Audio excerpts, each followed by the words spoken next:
I go drink to that. We in the rum shop. Yeah. Yeah.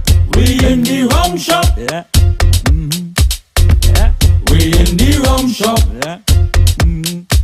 Yeah. We in the rum shop. Yeah. I go drink to that. We in the rum shop. Yeah. Yeah. We in the rum shop. Yeah. Yeah. We in the rum shop. Yeah. Yeah. We in the rum shop. Yeah. Yeah. So bring a rum, bring it come in the rum shop talk. Yeah. Yeah. So bring a rum, bring it come in the rum shop talk. Yeah. Yeah. All right, so good afternoon and welcome to another edition of Rum Shop Talk. We're in the rum shop. Nice, man. Well, just for the hour, it is Phillip, Edward, Alexander, and myself. We have Stephan Matterson on the way. We didn't really think it fit to really invite no big set of guests and economists that you're hearing from whole week. We thought that we should dissect it from a real level, from a real level, from the grassroots level, in terms of what the people feeling as we talk about the budget today. But before we start the budget talk, we have to send out condolences to the Alexander family. We should do that on the loss of Daddy Alexander, the patriarch of the family.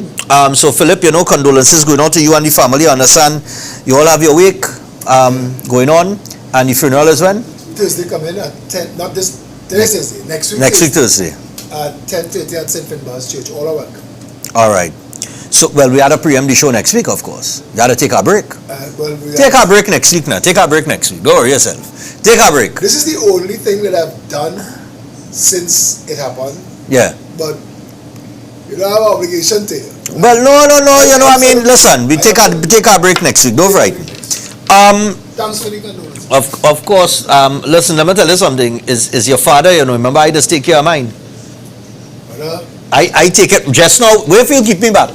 Two things keep me back: the bank and well, my uncle. My uncle stopped me. He says, Stephan, I ain't feeling good, boy. Shaking, boy. I say, what happened? Because he like 70s, eh? I say, what happened to you? He said, I don't know, like my pressure low. I'm gonna take something to send it back up. I said, do you know your pressure low? You test to see if your pressure high or it low? I said, the first thing you have to do is go and establish that. You can't presume it low and then take something that send it high. So, because it could be high? Yeah, it could be high. You could be misreading it. And you could be misreading it. I say, but I feel, and I say, I feel it high. Because after Monday budget, nobody in this country could have low blood pressure. No, nobody. Everybody blood pressure had to be high. I telling you. Nobody happy. And here now, Shamfa, you're getting relics on social media. Somebody tell me as I started, but I didn't want to take the credit for that. You started for real. No, because we had to talk it real, you know, Phillip. We had to talk it real. Now, Matterson will be here soon.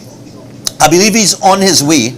But we can't wait on him wholly because we have plenty things to talk about with this budget. And We have stuff to do. we have real things to talk about. Now, Phillip, I don't know about you, but what's the general feedback you get from people on the ground, the ordinary citizen, not the TTMA and AmCham and the Energy Chamber and these clowns that benefit in. I talking about the man on the street, the average person, the person that you're dealing with on a daily basis. Well, first of all, and I want to say again, thanks a lot to you for your condolences. I pulled myself out. Unfortunately, it was budget week, but we didn't plan on him passing away. And I want to be there for my mom and my sisters and stuff. My brother Paul, Dr. Paul Alexander, he's trapped in Miami with this hurricane, so he's trying to get here. I see next thing too. Yeah, so he's trying to get here. So that's why we had to go all the way to next week Tuesday with the funeral, because Right. that's Daddy Big Son, right? So I really was, I mean, when you're plugged in, it's hard to unplug, and I'm getting all the information. I just not saying anything because I don't want to get drawn into anything, because this had to be my focus. You know, my mom, I have to do this week for her every night. And, Right. You know, I have a role. And family first, right? You know, All the time. so, but this has to have been possibly the most divisive budget I have ever heard in my life. Those who wanted something and got what they wanted, praising the budget, and those who obviously have been left out in the cold have nothing good to say about it. And some people are attacking people for having opinions, like Shamfa, who you give some blows to, rightly so. Yeah. Because you're not supposed to tell people how to feel. Exactly. But it's not only that she tell people how to feel, you know, it's the statement in itself. People in the country want everything for nothing. Shamfa Kujo, as I said in the video on TikTok, your ministry had nothing to do for 2 years. Nothing. It didn't have any sports. Everything was shut down, locked down. And you were still getting paid. Who pay you? Exactly. The same people that you say want everything for nothing. Then and you know what hurt me with it too? She talk about sacrifice. Why people not willing to Stephan, I wanna tell you sacrifice? something, What is these people really talking One of the about? reasons I'm not talking right now is because, you know, we talked this last week Tuesday. Men get two emotions, anger and happiness, right? We Yes, don't yeah. feel anything else. So, with the passing of my father, I feel a certain amount of anger. Right. There's some negativity in me. And I don't want that to funnel its way into what I say. You could be clumsy at times like this. Yeah. But what I have always tried to understand, and this is the question I want to ask, because I don't see this in any other race in this country. Is it that black Trinidadians hate each other? That's a good question. Stephan, I want to It's a valid question too. Stephan, I want to tell you something. There's a reason that you don't see any Syrian vagrants. I'm saying this to you. I have never seen a Chinese vagrant in my time. I have never seen that. I have known one white person that you could have called a vagrant. He used to hang around outside Pelican. They used to call him Christian soldier. Okay. But he used to get so much money from people. I feel that's why he didn't work, because he used to get paid to be outside there talking crap and drinking. So he was an addict, an alcoholic. Yeah. But he was getting plenty good money from the community. And what I don't understand, and this is why I would like to get people like David Muhammad on this show. I want to understand. How is it so easy for people of African descent in this country to turn their back on each other? I'm not even talking. Mr. Matterson, I answer the phone live because we live and you need to be in the show. So I ain't never hearing me. Nice. Good. We'll see when you jump in. I'm not even talking about the murder and the killing. I'm not talking about that yet. But I'm talking about Shamfa Kujo would be dragging in the mud if it wasn't for black PNM voters. Yeah. She would be dragging in the mud with nothing. She have nothing going for her. Keith Rowley's a barking PNM dog. Patrick Manning put him there to bark. And Ramesh Lawrence Maharaj and Kelvin Ramnath. That's why they snatch Rowley. Rowley was failing in Tobago. And they snatch him and they bring him and they parachute him in a PNM safe seat because he could bark like a dog, and they name him a Rottweiler. And that was his job. They need to take responsibility. And I keep saying this. They need to own Morva, Beetham, Lavantil, Sealots. Yeah. They need to own Abi Pujad, Big Yard, Scorpion, Point Kumana, Carnage, Never Dirty, Gonzales, Belmont, East Port of Spain. They need to own the condition poor black people live in the country. And black people have to shake themselves to reality. If Balize House ever cared about the voters that they claim, when Conrad Endel had said, "We love you, so we take care of you," I asked him once to go to the same gym. That was a campaign slogan. And I asked him, this is how you know love is expressed? Yeah. This is how you take care of people? Come underneath Royal Bank, RBTT, whatever its name is now, Independence Square, head office. Come. Yeah. Come and watch. It is only people of African descent, mummies, little kids. The day the storm was hitting, when the storm was I starting. remember you did that video. It had several, yeah. Who's coming for them? If the storm had really hit and blow them away. Because nobody was coming for them. And I know this is not where you was going when you reach out to Shamfa, because understandably, and you're correct when you say that Shamfa answers to everybody. She doesn't just answer to the PNM voters who put her there. But I am saying to you, she has an extraordinary obligation to them. Because despite all the evidence to the contrary, that the PNM cares about them, they still stand firm. Yeah. Without that vote, Stuart Cham, Faris Al-Rawi, Rohan Sinanan, look at the cabinet. If PNM, Hema Ramkisoon told, watch Felicia in her blackface and tell Felicia, UNC is the Indian party and PNM is the African party. Who is all their base? And that had get me vexed. Because our base is supposed to be Trinidadians and Tobagonians.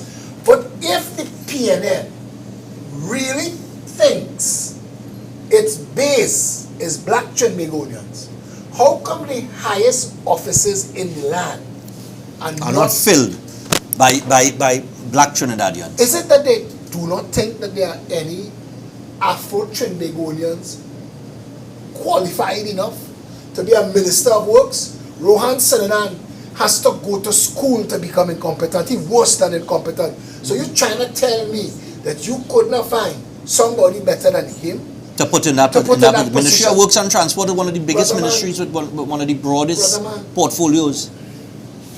Yeah, that's what it is. Colin Imbert is a tragedy and a travesty as Minister of Finance. Yeah. Coleman, but let me tell you something, eh? As you're on that point,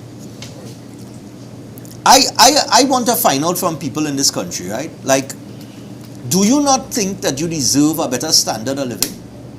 Do you not want a better standard of living?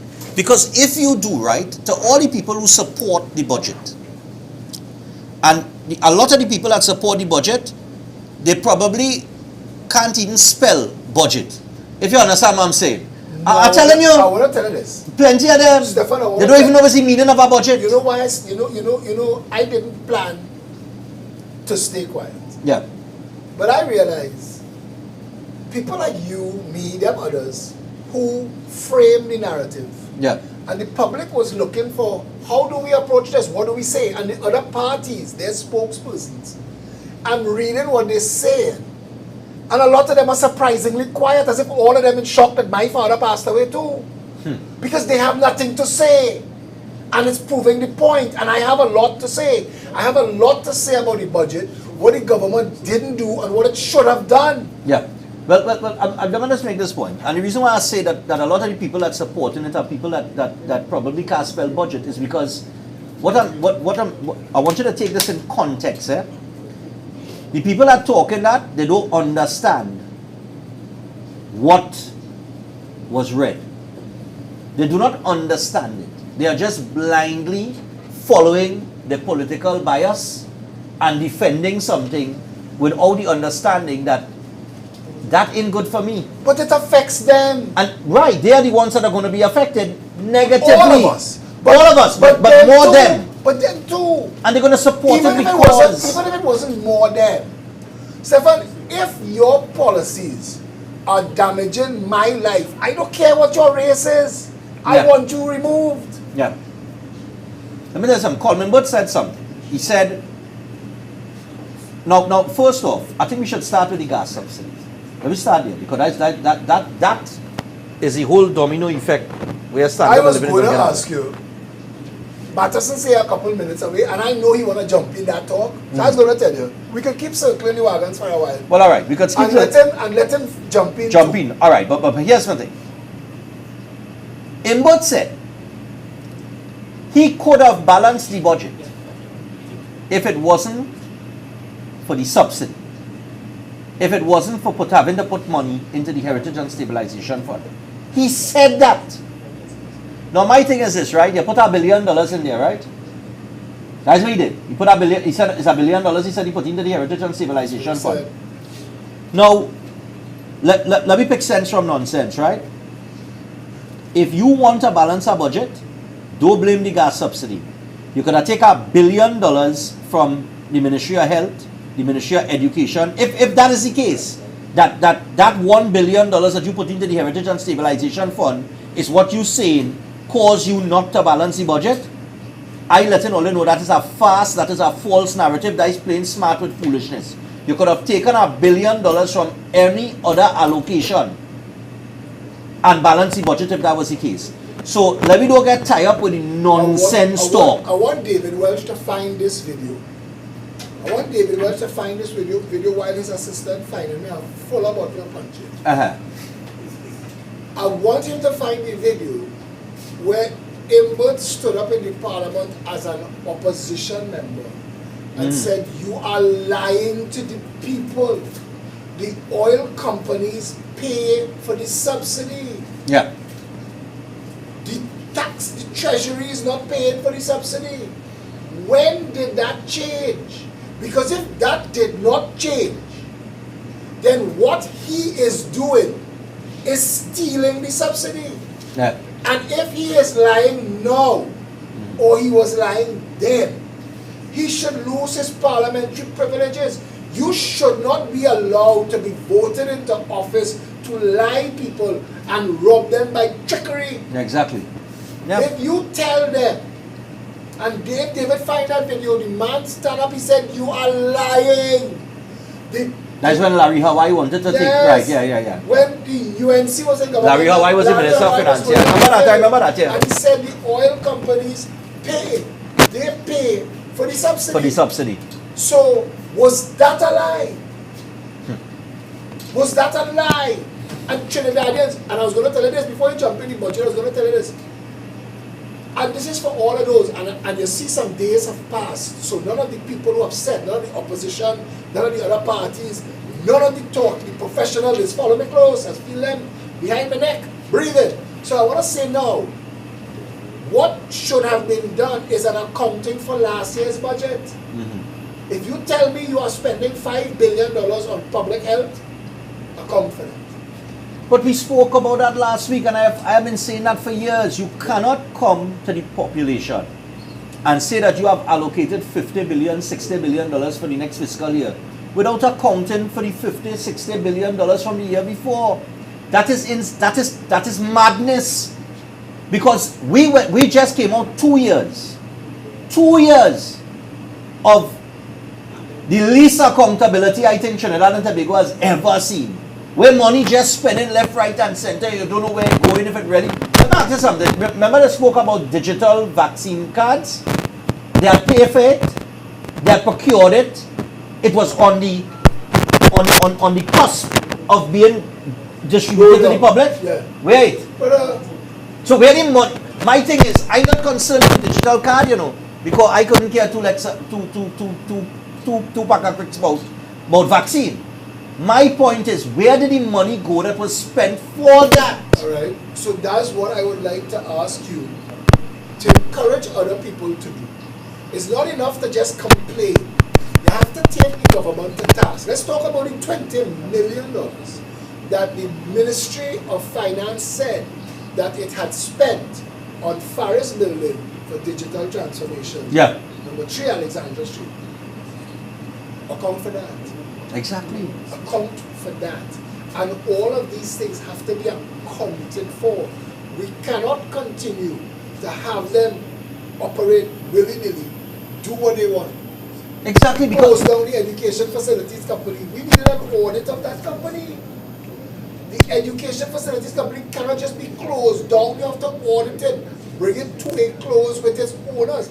I asked during the whole Petrotrin brouhaha, at what point did Petrotrin stop belonging to the People of Trinidad and Tobago. I'm hearing the workers talking, I'm hearing the government talking, I'm hearing OWTU talking, but nobody in that conversation was representing the taxpayers. Of Trinidad and Tobago. And further to that, the Prime Minister now, these people are never real brave, you know. He coming to tell you, because of the high price of oil on the global market, that is why you have to pay more for gas. Now, forgive me, or maybe I wrong, maybe my memory just bad, but I always know growing up as a little boy, when Petrotrin was around, when the price of oil high, that is when we had what you call a boom. That's when we had a boom. That is when it's oil boom. It booming, money flowing, right? The land of milk and honey, yeah? All of a sudden now, you shut down Petrotrin. But you shut it down. And now you're importing. Good? So now, when the price of oil high, we not benefiting again. But that's the part of the story that they're not telling people. So we must pay for your mistake. We must pay for your bad judgment. We must pay for your bad decisions. No, I can't agree with that, Phillip. Is Petrotrin now just scrap iron? I really don't know what Petrotrin is right now. Is it just I must scrap? take a drive down there when I Is get it back just up. scrap iron now? I was talking to some people who are petroleum engineers, and they told me the shutdown of a factory, if you have any intention of ever restarting it, there are things you have to do. Certain sections of the system have to be full of fluid to protect it, others full of gas. That you have to. You can't just go and flick a switch and switch that back on. And apparently, the turn off of Petrotrin destroyed Petrotrin. That's why they're having so much trouble to sell. To sell it. Because what is there now is scrap iron. But they got when they shut it down, they broke the OWTU. And Ansel Roger can't tell the country that. Oh God, not only did the OWTU, you know, when they shut down Petrotrin, I think he find the video. Let him play it. You find it? Yeah. Oh God, look, this man, I go turn my face away from the TV. Go ahead, play. Talk for a second. All right. My thing is not only the OWTU they mash up, you know. They dismantle the labor movement in Trinidad and Tobago. That was one of the first things they did. J-Town was built on that. On that, exactly. MSG is nothing without a powerful OWTU. David Abdullah can't account for this. That the MSJ was funded by the OWTU. Right. They were the political spear. The tip of the political spear of the OWTU. OWTU, because he was the former president general of the OWTU. But my thing is, here what does anger me? Is the way that they demonize the workers. They demonize them. I remember all kind of old talk, and this thing is the rum shop talk that you just get on the streets that people is buying to. The propaganda talk. Stick up in, let me hear this video. We'll stick up in. Take this in. Initiate the process for national dialogue on fuel prices, therefore, and to reduce the... Out of the $4 billion fuel subsidy, over $1 billion is paid by the oil companies and not by the government of Trinidad and Tobago. And what the minister is supposed to do, he's supposed to pass on the benefits of the oil levy on to consumers. The subsidy on premium gas is 73 cents. The subsidy on super gas is $1.83, and the subsidy on diesel is $2.71. What this means, Mr. Speaker, is the true cost of premium gasoline is $4.73. Why is the minister making consumers pay $5.75 for premium gas? But Diego Martin North MP also questioned whether the finance minister was in breach of the Petroleum Production Levy and Subsidy Act. Why are you taking the petroleum levy that the oil companies pay, not taxpayers, and not applying it to subsidize the price of premium gas? What are you doing? You are breaking the law. In order to initiate the process for national dialogue on fuel prices, therefore, and to reduce the multi-billion-dollar fuel subsidy. Bring us back. Yeah, I think that was the part that in opposition that Phillip You was are referring to. breaking the law. That's what he said. So was he lying then? Because if he was lying then, he should be stripped of privilege. He should be barred from the parliament for life. If you use the parliament to, there is a charge by police called larceny by trick. That's what he doing. Because if he was lying then, he tricked the nation. Yeah. And that trickery should bar him from the parliament for life. Mr. Matterson, I see you join us. Matterson is here. Matterson, what's going on? Good evening. Did you have to put gas in your vehicle? Did you get delayed by right, putting right gas? now I'm driving on fumes. You're on fumes right now? So I yet to experience what it would cost at the pump. I already want to see well, what I it could would tell you, cost at the Reis, pump. is that fun? I could tell you, you know. I full up from the E to the F on a little Suzuki Swift that I have a borrow. And to get here and move around a little back and forth for the hour. $234. Nah, A Suzuki Swift. That's a lot of money. You might need to raise again. I Like want to say, like now. to those watching the show, we want to chip up and buy a proper watch for Matterson so he can tell when it's for. Yeah. So We Matterson, gotta get some blues. let me, we were now talking about Colmimbo comments in opposition as it relates to the gas subsidy. When Larry Hawaii wanted to remove the subsidy and Imbud get up on grand charge, you know, he made some statements there saying that they were breaking the law, things of that nature. But we really want to get into the discussion on the $1 increase on the gas. So we were kind of just going around everything that was said. Just to give you a quick recap, some of the things that we spoke about was Imbud saying that he could have balanced the budget if he didn't have to put money into the Heritage and Stabilization Fund. I was making the point to Phillip that, well, if $1 billion is the problem to balance the budget, you could have taken $1 billion from any ministry and balance the budget. The other point we're making is that the Prime Minister said because of the global market price of oil being high, that is why we have to pay more for gas. I just want people to understand before we get Matterson's thoughts and we get into the discussion. I go through a lot of trouble trying to explain Trinidadian people, stubborn Trinidadian people who do not understand why you have a subsidy. The subsidy was created because it was felt that it was the best way to distribute equally amongst the population the oil and gas wealth of the country.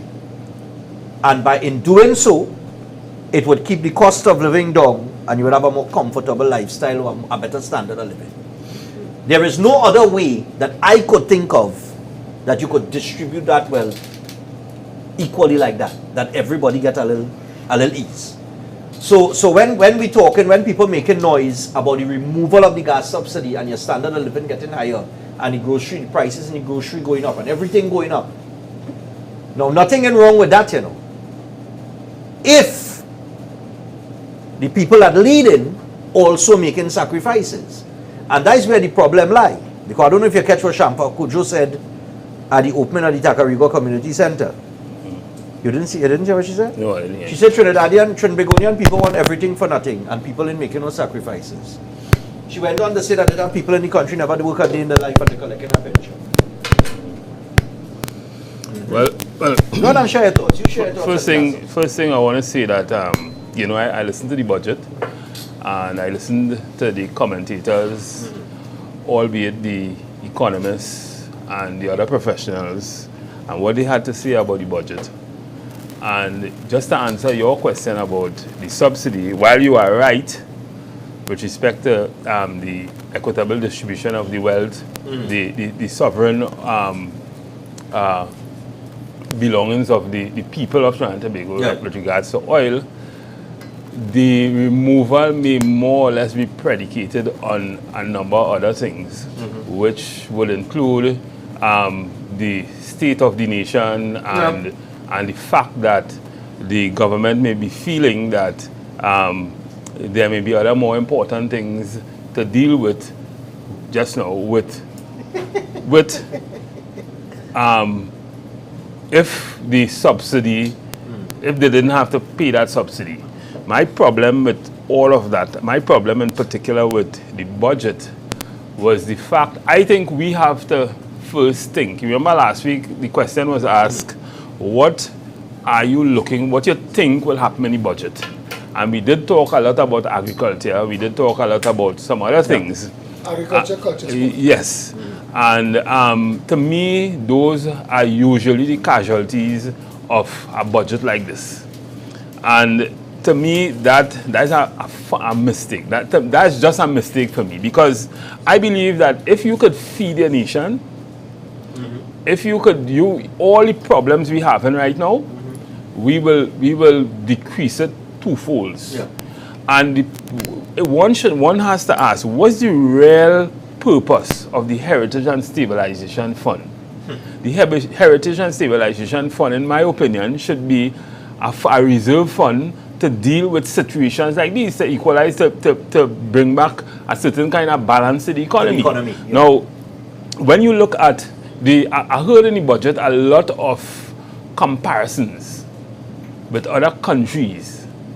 And to me, they were just comparing apples with oranges, right, and watermelon. Chocolate cheese. Because it really wasn't making sense. When you look at the minimum wage or the average median wage in most countries that they were comparing us to, and you look at what a citizen could do with $1, it's nothing compared to Trinidad and Tobago. Yeah. Even you look at Grenada, any one of them countries, it's still not compared to Trinidad. Listen, they like to compare the US, right? The median wage in the US is $900, and I think it's $57 per week. That works out to about 3,008 something. A month, yeah. Ours is, according to the global compensation calculator, is about $50 an hour, right? Which works out to about $8,000. But it will only work out about $8,000 like that because there's a huge amount of people, a large amount of people who works for more than, say, $15,000, $20,000 in this country. But the majority, when you disaggregate that, the majority of people work for under $6,500. Yeah. So let's compare a person, a salary of $6,500 and a salary of $3,800 in the US. A person will buy a bread in the US for around $1 and about 68 cents, about $2.50. We would buy one for between $17 and $25. Yeah. So that person is actually getting 11 times what you would get on your dollar your dollar. Yeah. Right? So let's compare it like that. That's how we have to compare it. So, and I say all of that to say this. If you are really concerned about the people, the people who are least able to survive from that $1 increase and everything that is happening in the country with respect to the price of everything, building material, everything, you would have considered that Heritage and Stabilization Fund, that same thing for which the reason, which was predicated on, and deal with agriculture. People need to eat. So you're touching on some diverse issues. Yeah. So $1.33 billion for agriculture, to me, doesn't cut it. When the question was asked by the Prime Minister as to, well, how come you do that? He said that agriculture is supposed to be a private sector thing. That's the most amount of nonsense I've ever heard. Because if you're really serious about your country, stabilizing your country, the poorest set of people in the country, right? The majority of people working for under $6,000 a month. If you are really concerned about that, not that too. There is diesel too, right? Yeah. Most diesel. farmers use what? Significantly. No, but I want to say something, Stephen. I want to say to you that there is a reason most countries do not have a heritage and stabilization fund, and they've conned us with that idea of a heritage and a stabilization fund, and nobody can blame you for being confused as to what its purpose is. A heritage fund and a stabilization it's two different things. Exactly. Exactly. A heritage fund is what you pay into, like what Colm is saying that we should pay into by law every year and save it. And the interest that's made on the heritage fund could dump into a stabilization fund. Right. It's money at your disposal To balance the stabilize economy. Yeah, exactly. So you know that if your income every year, if your recurrent expenditure is $30 billion, and you know that this year your recurrent expenditure drops to $23 billion, you could deficit finance this year if you think that it is a small drop that is only likely to affect this year. If you think that you've lost a major income earner, so that your new normal is 23 billion, you could use your stabilization fund over the next couple of years to get you to a place where you could reintroduce other things, income earners to replace what you've lost. Yes. They have no vision along those lines. So to say that him blaming the Heritage and Stabilization Fund in a budget that 70% of the income is taxes, you're fooling the people. Yep. That is left pocket to right pocket. You take my money to put in my bank account. That's what you say. But it's a bank account that I don't have control over. That somewhere during the year, under the most spurious of reasons, you're gonna draw down that money like they did during the lockdown and never come fit. And this is the only country where they can draw out money and still turn a profit. Listen, we have no system in this country to hold these people to account for what they say. They say things. You just ask 1 point something billion for agriculture, and you say it's not enough. I don't even know what it's for. This is the But problem. the majority of it is recurrent expenditure. this is It's just the about problem. a small amount of money. That's a major problem. Let me just It's just about dive in. $300 million Let me just dive in in here. development projects and that kind of thing. Let me just say this. That's the one thing that I think nobody could dispute.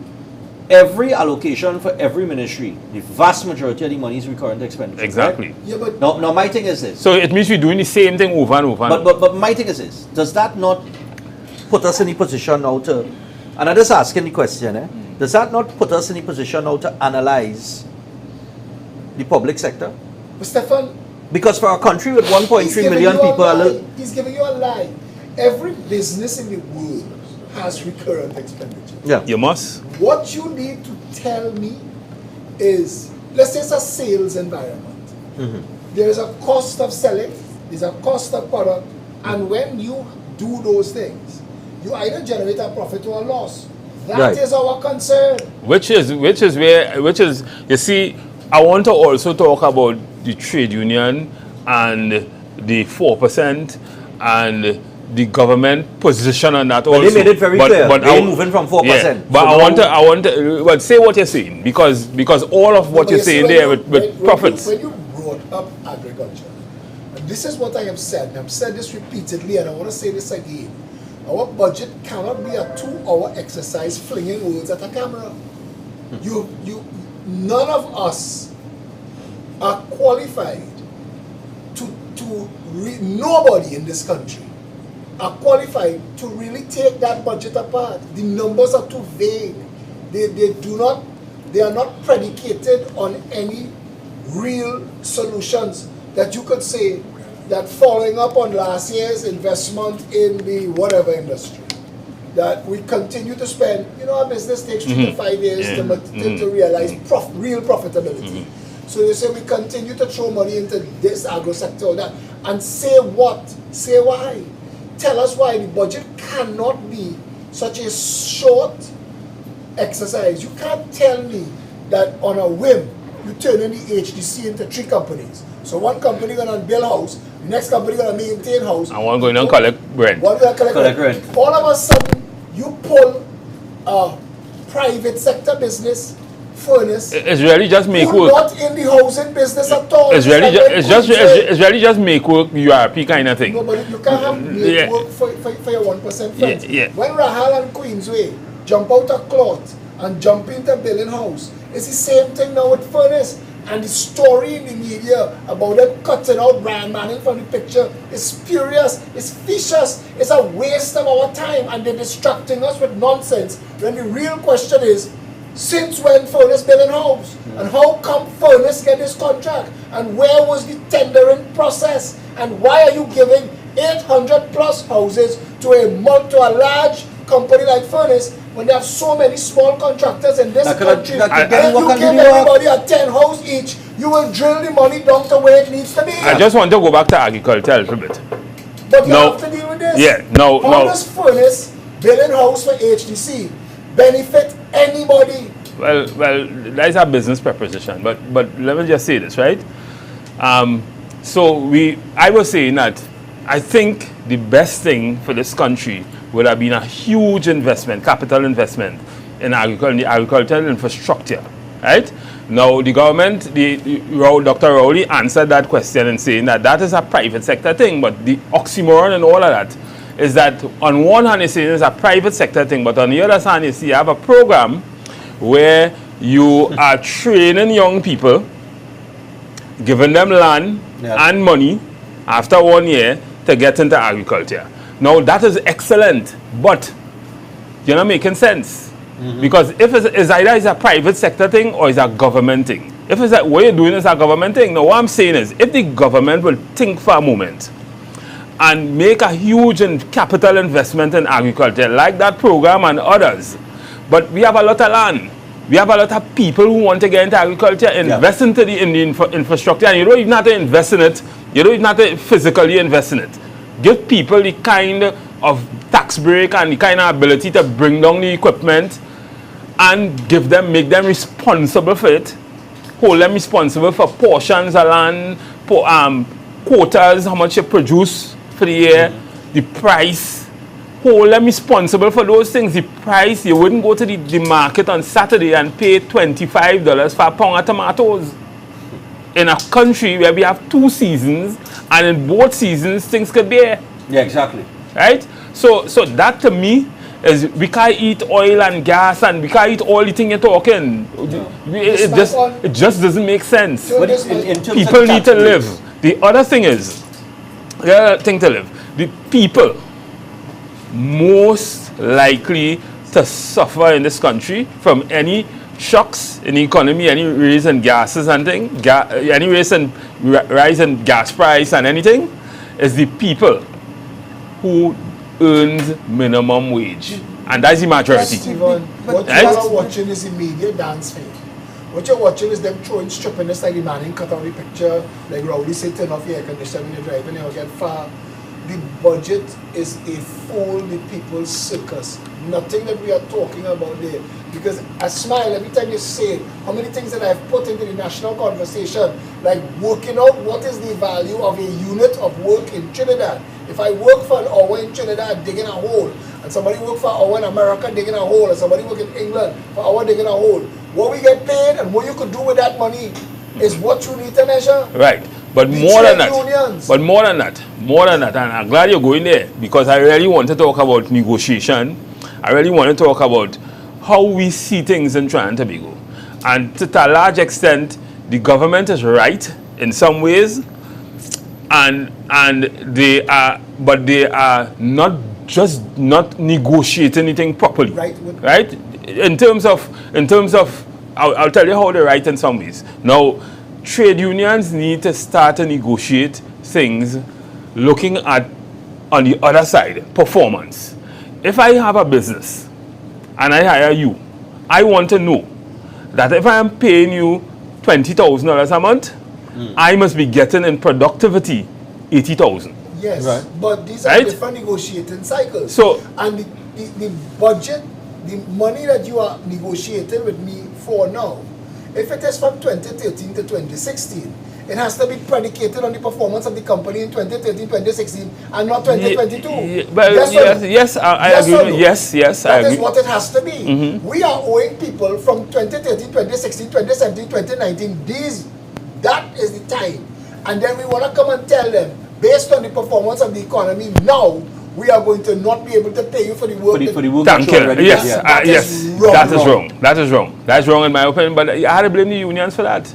Because, I mean, why are you waiting 6 and 7 years? There's a particular union. Patriotic is the reason for that. Country that's sold out to the government. We know why these negotiations delayed. They was playing for Patriotic to get the refinery. There wasn't pressure in the government for the public servants. Salary increases. They were stunting. So they were trying to. Roger was trying to play for the refinery. He was making a play, so he didn't want to step on nobody. Remember we had the story about the fellow who was building the mall with the steel. and everybody cutting everybody else up. Yeah. Roger danced in the middle to play everybody, and in the end, He get played. He get played. because he wasn't understanding And not only that get- they were using And him. not only get played, and this is the thing, when you have unions and union leaders playing games, right, for whatever profit or their whatever agenda, is the membership that suffer? And- because the membership suffering right now because he decided to play a game and a dance to try and get the refinery. Defended him, and they let him. And you trying to tell me in the entire OWTU there weren't enough people to realize that they were being played? We saw that play coming a mile away. We had a post on Facebook in 2015 that people went back and bring up and say, but look how they talk right here. But I have seen, let me tell you something, one of the things I always try to figure out, right? Have you ever seen Roger when he moving? But he's like the president of the United States of America. It is people are wrong him. He have people right or wrong in protecting him, you know. So listen, when you have a man moving like that, holding on a position called President General of the OWTU, and he that protected by his membership, but it's almost as if you can't challenge him or you can't talk to him. Well, so you can't even him out and say, hey, you're playing with people. Let me start to pressure the government on it. Let me start to pressure them on that. The workers and them on the increase. But if that's They don't shut down Petrotrin. No, hold on. They don't shut down Petrotrin. You ain't no set of noise, you ain't back. The Ansel Roger that was marching in 2015 or 2014 or whenever it was against the People's Partnership is not the Ansel Roger that we see trying to defend or stop the shutdown of Petrotrin, you know. They were silent. Boss man, that's They were the point. silent playing the game. If you know that you cut a deal, this is why he got played. If you know that you cut a deal for your company to get control of the refinery, you in the industry, you must know the biggest risk to take is to shut it down. Don't stop its production. We could transition. What the government wanted to do was fire the workers, and they needed the union to be complicit in that. The union assisted the government in cutting union members' throats. Yes or no? With respect to Petrotrin? But we respect the Petrotrin. Well, I was reliably informed that the report that was brought to the government Yes. that surrounded the restructuring of Petrotrin really didn't say anything about closing it down. It never said, let me tell you Right? something. I could talk to that. But there would have been a huge blowback if at least the government thought so, if they had gone ahead and restructured the Petrotrin in the way that they needed to restructure Petrotrin, because in my opinion, and in most people's opinion, Petrotrin was like a big URP, was a URP on steroids. No, right? hold on. Every time government change, If you don't mind. every time government change, What you the just said, government ministers and government officials and things, they send the people to Petrotrin for jobs for $20,000, $30,000 jobs and that kind of thing. everybody. Most of them it weren't wasn't the able janitor, to. It wasn't the janitor that people demonize and say the janitor getting $8,000 a month.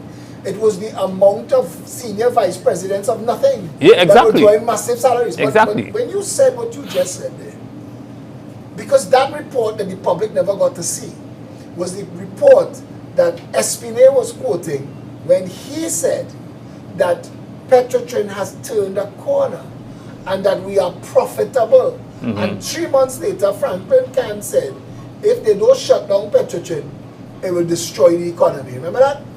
That is 3 months. I would really like to know why they shut it down, because the Prime Minister himself had said, mark my words, we are not going to shut down Petrotrin. And in case you went in the kitchen and you opened your fridge door and you didn't hear me, the government of Trinidad and Tobago is not shutting down Petrotrin. Petrotrin. That is what he said. Who made Not that? long after. No, but you see, he and Espinay was singing from According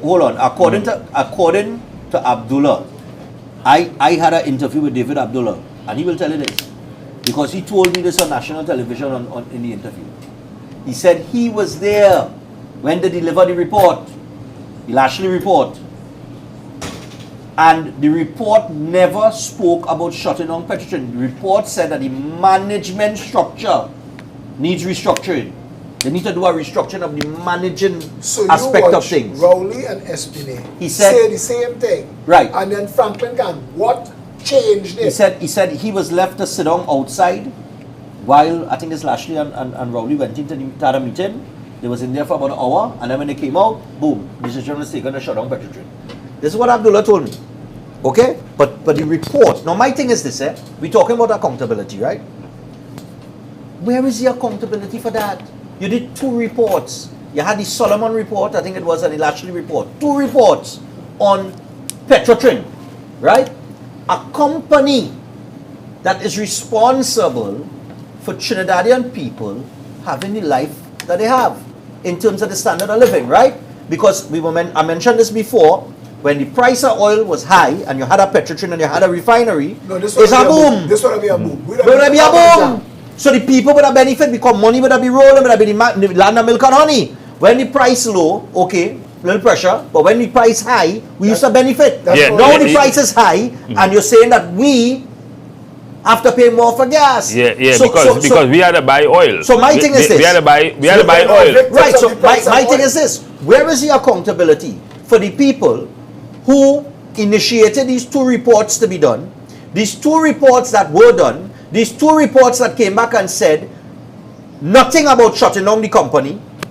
Somebody made a decision to shut down the company that is now costing people more money out of their pocket, higher price, higher cost of living, and we just humble and taking the slap in the face because some idiot made a bad decision. The rest of the population will pay for it. And no, let me finish. Let me just say what I say here now. The issue here for the average man on the street, Matterson, is not the economics of the situation per se, not the numbers game and the nice talk or GDP, which most people don't even understand. The issue here is that you're telling me drink half a bottle of water, but yours full. And very importantly to that, and I just want to say this, because the same thing that happened with Petrotrin is the same thing that's happening with this budget. That we are not dealing with real-time issues. We are not operating the country with a vision for Trinidad and Tobago. You can raise any issue as we talk culture, we talk sport, we talk agriculture. And all 3 of those things we expose that there is a complete deficit of vision, plan, anything, any direction, anything, right? The country, all they keep talking about are these self-perpetuating problems that they're trying to solve, that keep growing. And every year, we need to tax you more because the problems are getting bigger. And I am saying to the government that at some point, you have to realize the problem is you. You know, you do not know what you are What was the tax break they give? They gave a tax break, right? I just want to there is the personal allowance of 90,000. But they didn't have a $400 million tax break that they gave. No, well, that's it. That's it. Right, and you said it was $84,000, so you got extra $6,000, right? In terms of your personal allowance. Right. The thing with that, most people are not working for that amount of money, so they had it in the first place, right? Most people are working for minimum wage or just above it, so they had that break in the first place, right? So you really get nothing, right? They give you nothing. The other thing is, you know, it is difficult to comprehend, and I'm listening to the economists, I'm listening to some of the PNM sycophants, and all these people who will ultimately suffer from the same thing. And what they're not taking into consideration is a $1 increase in gas is going to have a ripple effect. Of course. And that ripple effect is going to affect every single thing. The increase in diesel too, eh? Yeah, but this is what I'm saying. I'm talking about, it will have a ripple effect and will affect everything, which will include them. So the man who you said was on poor relief or whatever you call it, and you're given a $1,000 grant, one-time payment of $1,000, you're crazy. Because what that man will do with that $1,000 when he gets it is that he will take it and he will do something with it. He will try to fill a hole one time, right? And next week he will have the same problem to travel, to pay more for transportation. I'm glad you're going there. Let me get the bullshit in that real quick, right? Let me dissect the bullshit in that. They put out this thing on the page, transport grant facility. A one-time transport grant of $1,000 to alleviate the effect of fuel price increases to be offered to the most vulnerable. Let me stick our up and right there in society. The most vulnerable. They know what's the definition of most vulnerable. That's just antics in my opinion. I will get you real antics. Because nothing. Let me get you real antics in it. Just understand. Let me just get all the real antics in this, and then you could go from there. I go stay quiet for the next 10 minutes. This will comprise of all recipients of social grants, namely recipients of public assistance, disability, food support, and senior citizen pension. Good. The transport grant facility is temporary. Yeah. How it could be a one-time payment, a one-time grant, but it's temporary. And temporary. Hold on, but that is not the bullshit yet, you know. Here the real bullshit. And shall remain in place only in so far as the price of oil remains at elevated levels. Now, if it go long. what? Okay, but hold on. What is the measuring stick?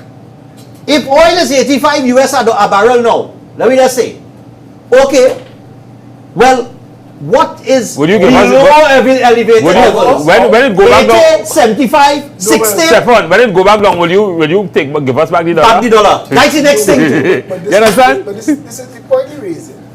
Before our yardstick was the cost to produce a barrel of oil. We don't have that yardstick anymore. So what is he using? What is he using as What a is measure? elevated Well, levels? they had to buy the oil now. They had to buy the oil It's more and they had to refine it. The next thing too, it ain't kicking in until the end of January 2023. So- So you have October, November, December, and the whole of January. You know why? Because oil is on gas is on immediately. Yeah? No, you know why?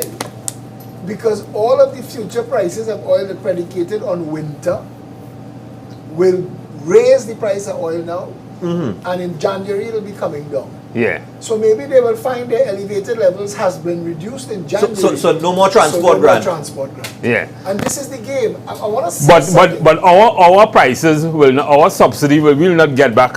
Nothing ever goes So down everything after goes season. up in this country. Nothing goes back down when anything changes internationally. Just allow me to just make this Go ahead, I say go contribution stay quiet for the next No, I time. just want to make this contribution on the budget because the public wants to know what they should be feeling.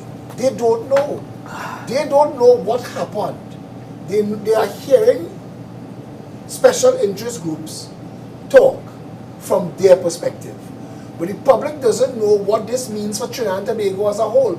Raising the price of gas doesn't necessarily have to be a problem if you could show me how it benefits Trinidad in the long run.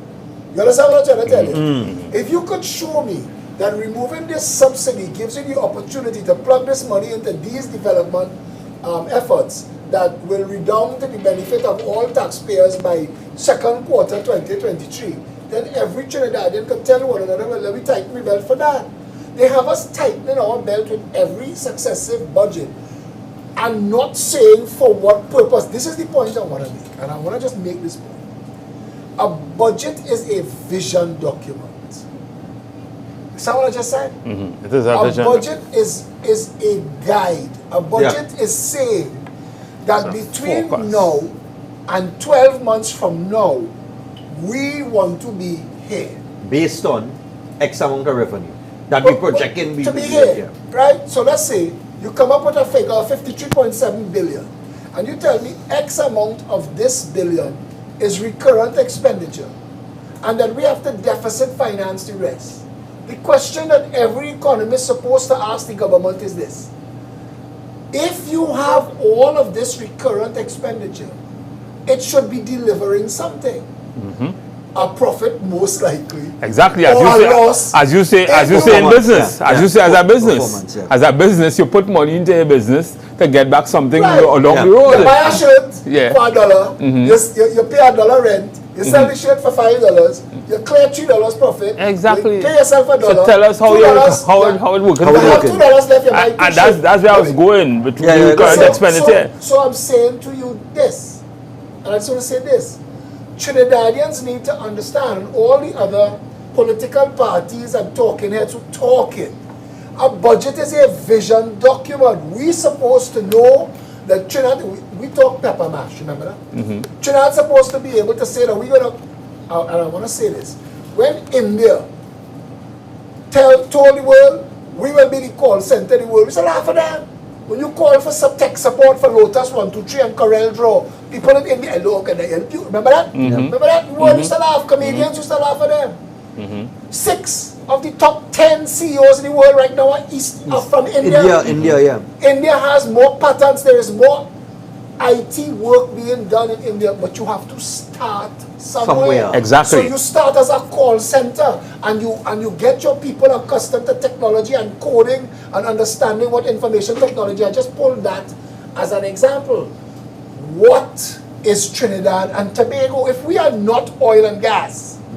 What are we? So we just a place where Rum and Carnival. we are just a place where the British Petroleum, BP, operates and pays us royalties, and the rest of it is slowly taxing the savings. This government corralled the people and forced everybody's money into the bank for one reason. And this revenue authority's purpose is to land like a kobo on everybody's bank account and deplete it. The government is going to tax you in ways that you cannot avoid. And they will tell you, I know you have $300,000 in your bank account. You can afford to pay it. Your land, any property that you own is now at risk, because the government is going to tell you about this big vacuum of a problem that we have, that we're trying to pay off since Adam was a boy. And to the people of Trinidad and Tobago, I am saying, this budget is more of the same, thief them till they're dead budgets. We've spent money in this country in the past year that we didn't have to spend. If we take out all of the rentals that we pay to former government ministers and MPs, if we take out that, if we stop building nonsense pork products, projects, if we shut down UDCOT, Trinidad didn't need more HDC, it needed less. If you want to help people own a home, create a mortgage facility, a merge Trinidad and Tobago Home Mortgage Bank and the other thing, you merge 2 of them, use that to give people a qualification based on your income, you earning, your wife earning, you'll qualify for a house for $150,000. And yes, drive the private sector in terms of Of course, all of that is vision. That is the vision of a budget. But this budget has no vision. But none of the budgets have had. And we can't keep taking apart the little nuggets in the budget. And I'd like to focus on this, I'd like to focus on that. Tell me what the budget said, we the people of Trinidad and Tobago, where we are now and where we're going in 12 months. And if you have not done that, that is not a budget. So I was looking at a post, somebody was showing me something online last night with respect to how many thousands of people they publish. I think they published it on Ministry of Works website, that between, I think it was March 2020, height of COVID, March 2020 to December 2021, that didn't pay, that got traffic offenses and things and didn't pay. And what they are going to do to these people, right? Now, the already existing regulation talks about disqualification, not being able to access services from the licensing office and that kind of thing. Now, these things are applicable only to countries where there are proper transportation system, right? So, all these things we try to import in Trinidad and Tobago about huge fines for road traffic, driving on the road without demerit points and things, that's nonsense. That's only applicable to countries where there are mass transportation system, where you, if they take that from you, you could still reach the work, feed your family and that kind of thing, because you could get a bus as soon as you go outside, or you could get a train, or you could get cheap transportation, you know, that kind of thing. This is not applicable to Trinidad and Tobago. That is why you have so many people not able to pay those things. A man pulling bull on the side of the road and have about 20 tickets. What are you going to do here? Do you believe, right? I wanted to ask you something, because I know you're up with being able to go out the road and get a bus or transportation, public transportation. With the situation with the gas price and stuff, you think that if we had a proper functioning public transport system, less people would buy vehicles or own their own vehicles? I think less people would buy vehicles. Less people need to buy vehicles. Listen. I don't want to have burden of maintaining a vehicle and all that kind of thing. If I could go and get a bus, so I walk out my thing, get a bus and go to Port of Spain or wherever I want to go to, any hour, any time. There was a time I didn't drive for about a week because of Uber. And I realized this thing really going to change the place. All of the amount of traffic that we have, plenty people are going to now be carpooling for whatever. So then you could raise the price of taxes on cars and that kind of thing. When you have people talking, it is too easy to have Trinidadians talk stupidness. People talk about rapid rail. The only rapid rail you could want is from Port of Spain to Point Fortin. That is the idea of a rapid rail. Because it's like a plane. Yeah. It has to get to its maximum Trinidad speed. is too small for a rapid rail. It has to get to its maximum speed for it to be valuable. You trying to tell me you're going to put a rapid rail And it's stopping every 2 minutes. Every 10 minutes, every 2 minutes. By the time Yes, sour. 10 minutes you're going to happen. 10 minutes in Matlot. Then Matlot in 10 minutes from Port of Spain. Exactly. So the wear and tear on the acceleration, deceleration parts of that engine is going to cost us money in maintenance, and nobody's talking about. The easiest place to start, I mean, a lot of people complain about the traffic. And I think the idea of work from home was tossed up, and the Prime Minister said we ain't ready for that or something like that. I agree with him to a certain point.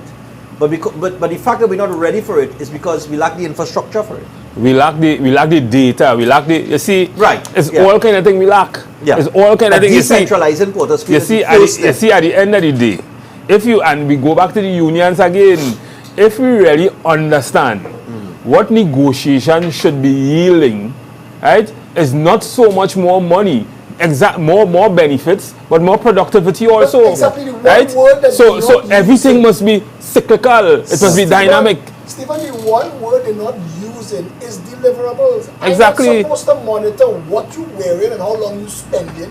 If I am paying you for a certain amount of units of measurable work, I could check that. Exactly. Yeah.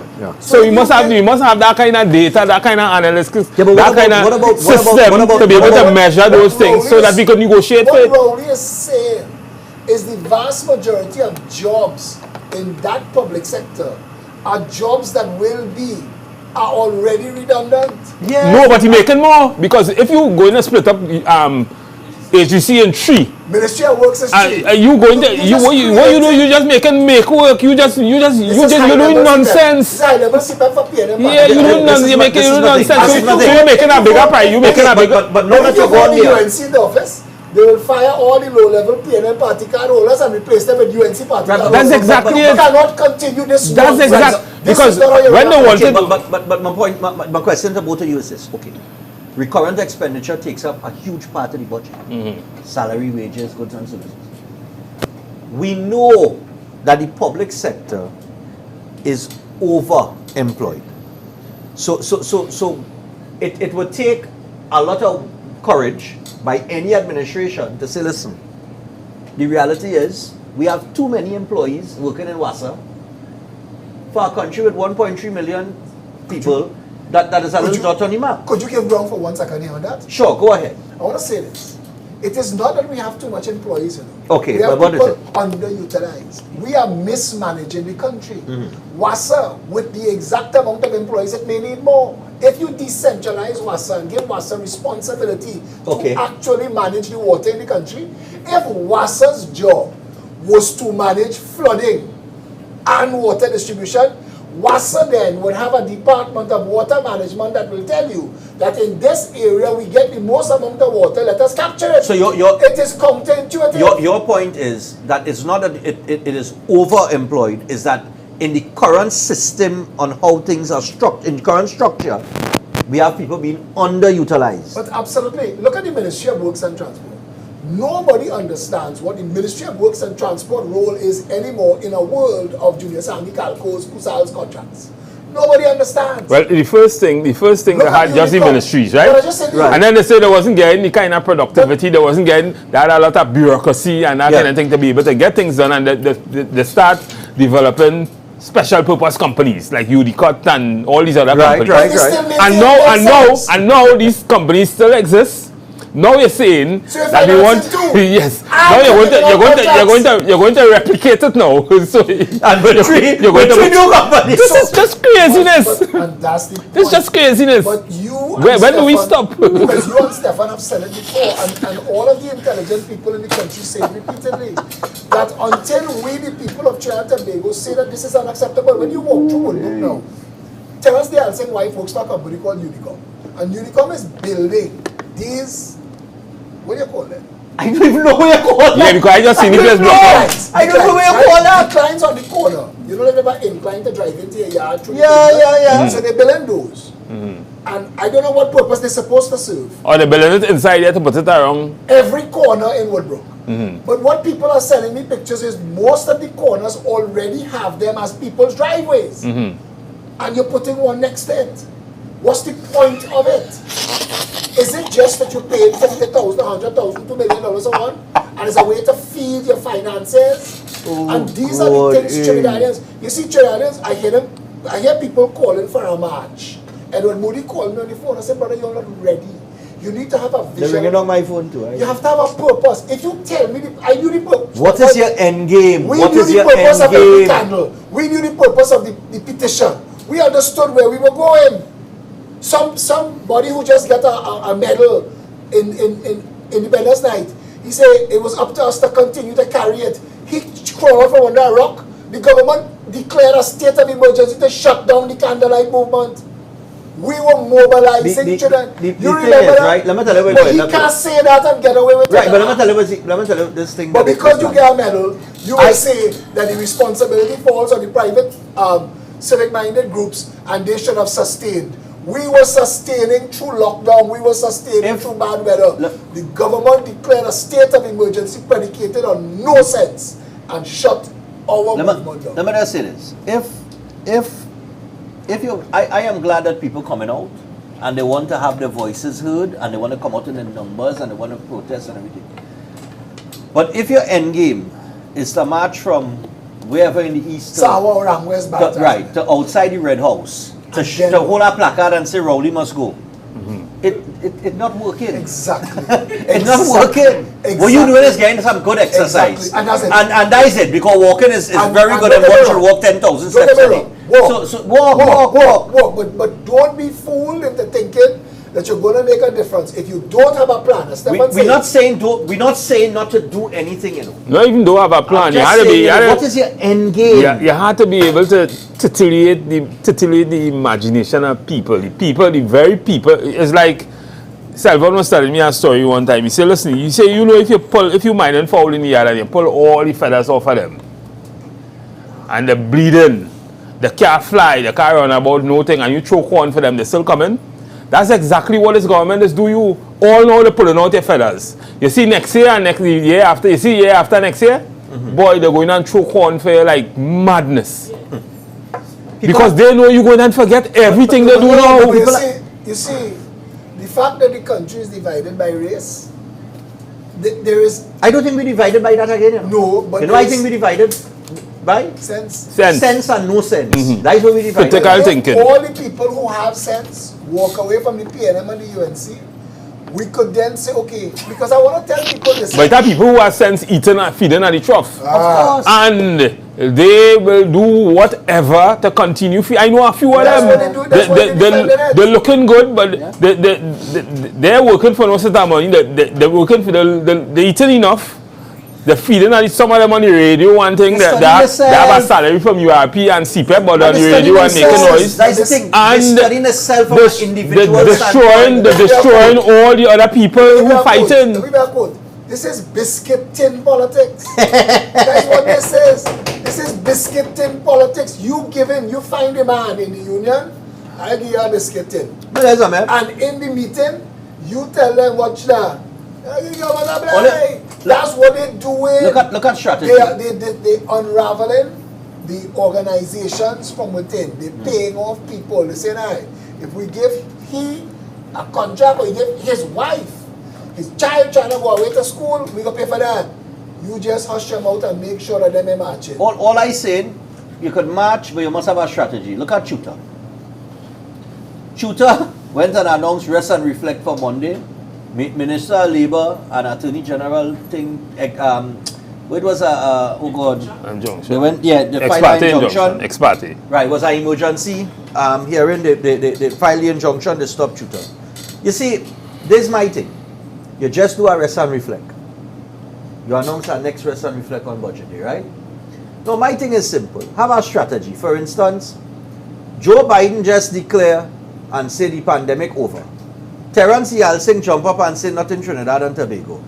So, Monday morning I would not say anything. 60% of my teachers would have test positive. And still, and they were, how many days you going home now? When how many days you going home? You don't need to test. How many days you going home? You just had a show about health center and they get to stay home. And the next week, the next 40% would have been sick. And that would have been it. Boss, flu-like symptoms. You don't have to test positive. You have to just had a use, shop in a you know, school and you know coffee. why? I tell you, man, the governments across the world and the leaders have used this thing against the population. And the population, like, they don't know how to use it against Flip the them. script. I would have flipped the script. 60% if I was the head of tutor, 60% of my membership would have been sick Monday morning. Yeah, we went by the health center and we got documents saying we get COVID test. Yeah. Stay home for 14 days. 14 days. Next week, the next 40%, they get sick. 14 days. But Let them you dispute that. know what I don't understand though? You don't hear Picky Yalsing would have said the pandemic over and then Joe Biden say that. You don't hear Picky that say that. It's a common call. It's a common call. It's a common call, people. That is what is going on in Twitter. You don't hear Picky that spend that. Remember your boy? We be lucky if we get one case. Remember your boy? Oh no. No, it's Keisha. So who was talking to? A man do what he's supposed to do. He get the order and to be. He follow orders. He follow everything.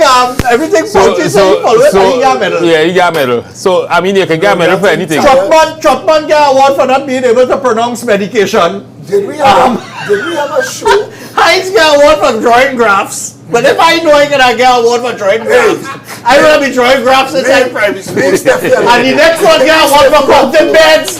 She panic your country and say 96% of the ICU fall when they check it is only 5 beds. She get award for that. But you know, this place sick. That's all I went. I'm hard to one wrong. Unless she out award. She out award. Just all you want to do on top of that is give Marshall an award. So you say, oh, you can't top the award. Marshall get an award. Oh gosh, yeah. But no, they have to give all the artists because they have to come and sing good for them. You know, remember Carnival and the Marshall are coming back. I say some people is optics. A woman arguing me named Mudu and she tell me about her father invent some kind of key or some kind of propagated it. I say, you're not understanding the point. Them giving your father them giving your father a medal doesn't validate him or his life's work. But if we're talking about all the other people who are receiving a medal should not be receiving a medal, or it will When I get a medal, it's no traffic jam going up, right? I not in traffic jam, right? I driving on the bus route or something. keep the medal and give me blue lights. You know, Yeah. the divers who went in the water to save Christopher Boudram, Yeah. they should have get a medal. They should have get a award. The 15-year-old boy that saved the doctor in Tobago, he deserved that. But the COVID-19 Avenger hit squad, oh God. They've diminished. Who couldn't make up their mind if you should wear a mask or not wear a mask, if it should be a surgical one Still or a don't cloth mask. still don't even know Oh, if God. a mask is there, what a mask do. They diminished the value of a national award. They've But that's diminished you gotta laugh, yes, man. You gotta No, laugh. yeah. That had no value again. No. That had no value again. But that's something that all of them when they get in office, PNM and UNC, they used to give people things that It's a would distraction. Yeah, a distraction, you know. The budget and all, again, and to the average Trinidad. So you hear you listen to Kamala in the next few days on the budget. I said that nonsense she's going to talk. They'll come She's here, going to they'll talk come that and- she's going to talk, say things that she know the public want to hear, and you know to support her, and you know that kind of thing. No sense. Well, like they say- when they get in office, they do the same thing. Say the purpose of the opposition is to oppose. Yeah. They've admitted, Bastio Pandey admitted in that statement that our system of government makes no sense. People are being paid salaries for no reason whatsoever. the parliament has no checks and balances in our system. The opposition, if it needs to have matching numbers to hold the government to account, and if it had matching numbers, you couldn't have a government, it says that the system makes no sense. The question is, what are we, the citizens of Trinidad and Tobago, going to do about that? One, and who are the leaders that we must look forward to? Because you have three emergent parties. You have yourself, you have former Commissioner of Police, and you have Watson Duke. Watson Duke is seen as a clown. Well, The former Commissioner of Police is seen as a man who talks a lot, and you are seen as an obscurantist. listen. Let me What help you out are there. we saying Let me to the help you- people let of me- Trinidad Let and me help you Tobago? out there. Let me help you out. Let me help you out. Listen. I think we have a lot of good people that really want to see the country do good, right? But we're not going to reach anywhere if the common goal is to get rid of this entity here, to move this entity because they're not cutting it, then fighting and bickering and arguing amongst yourself not going to get you anywhere. Because here what that is do. Here what that is do. That is take the voter on the fence and confuse them. I already hear people start to talk with a little squabble with Fali and Duke, with that little inner squabble.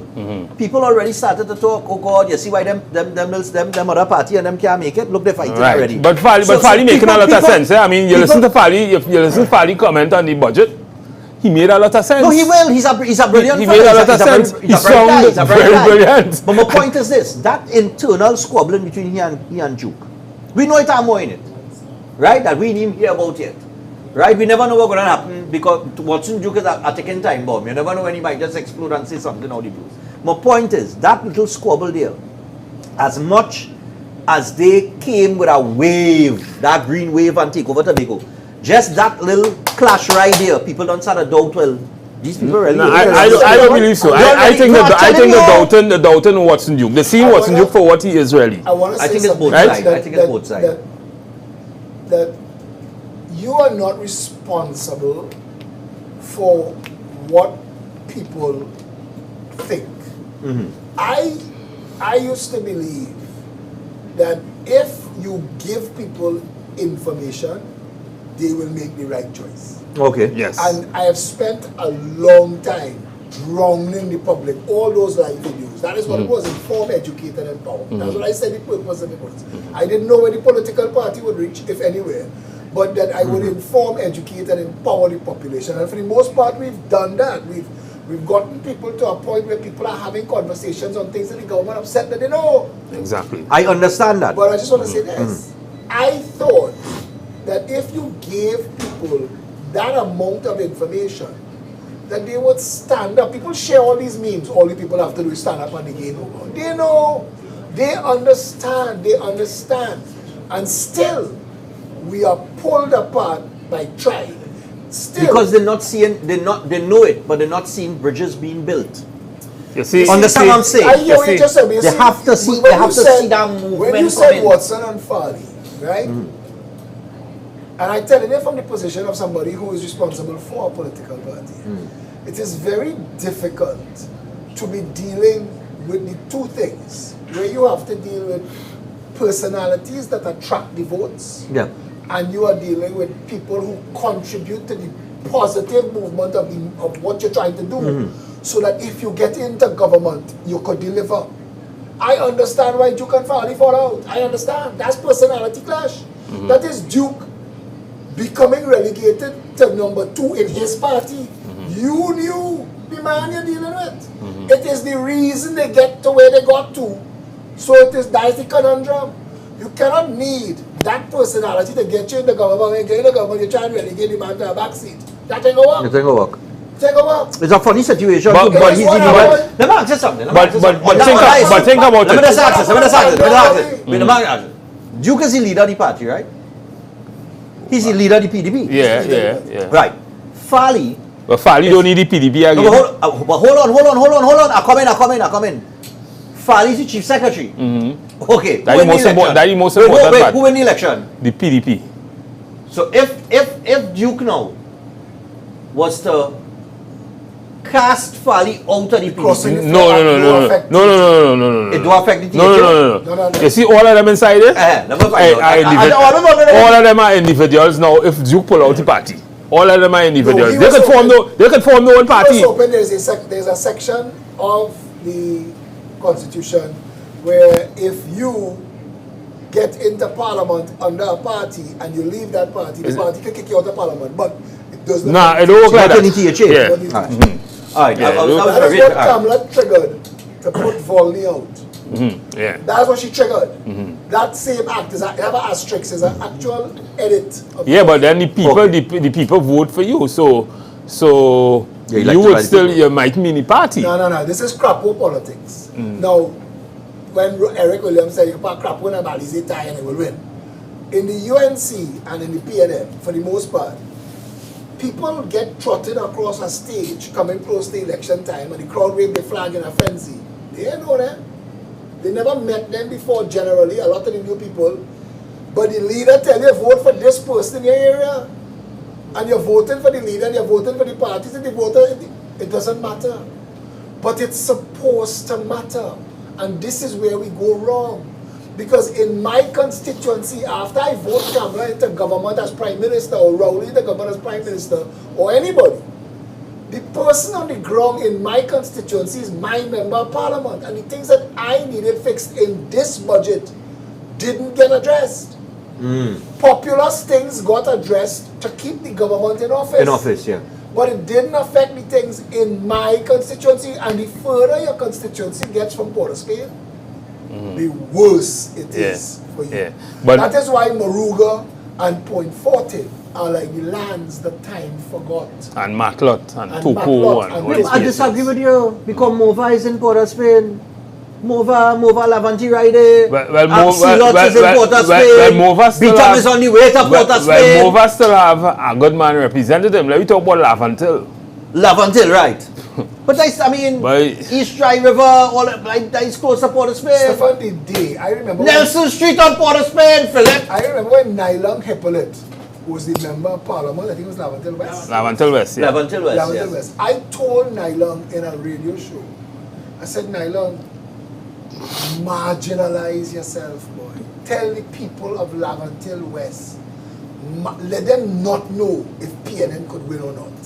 And all of a sudden, you will see development. All of a sudden. But right now, it doesn't matter. Yeah. There's usually It's like a woman you have in a house. Yeah, I know when I tell you, look, you Yeah, know with it. yeah. That's the analogy they use. A woman that running you down, you gotta buy a sheet of flowers. Yeah. Exactly. Exactly. So- Yeah, so- but so- you know, sexy underwear and all that kind of Coconuts thing. have no flowers to get. What does that mean? She's that much behind you. Nah, you see when they get a Get horn, fed up as she ain't one when they get a horn, the day you get a horn, Take the analogy to the right place. Hey, the day you get a horn, Yeah, you want to do everything. understand?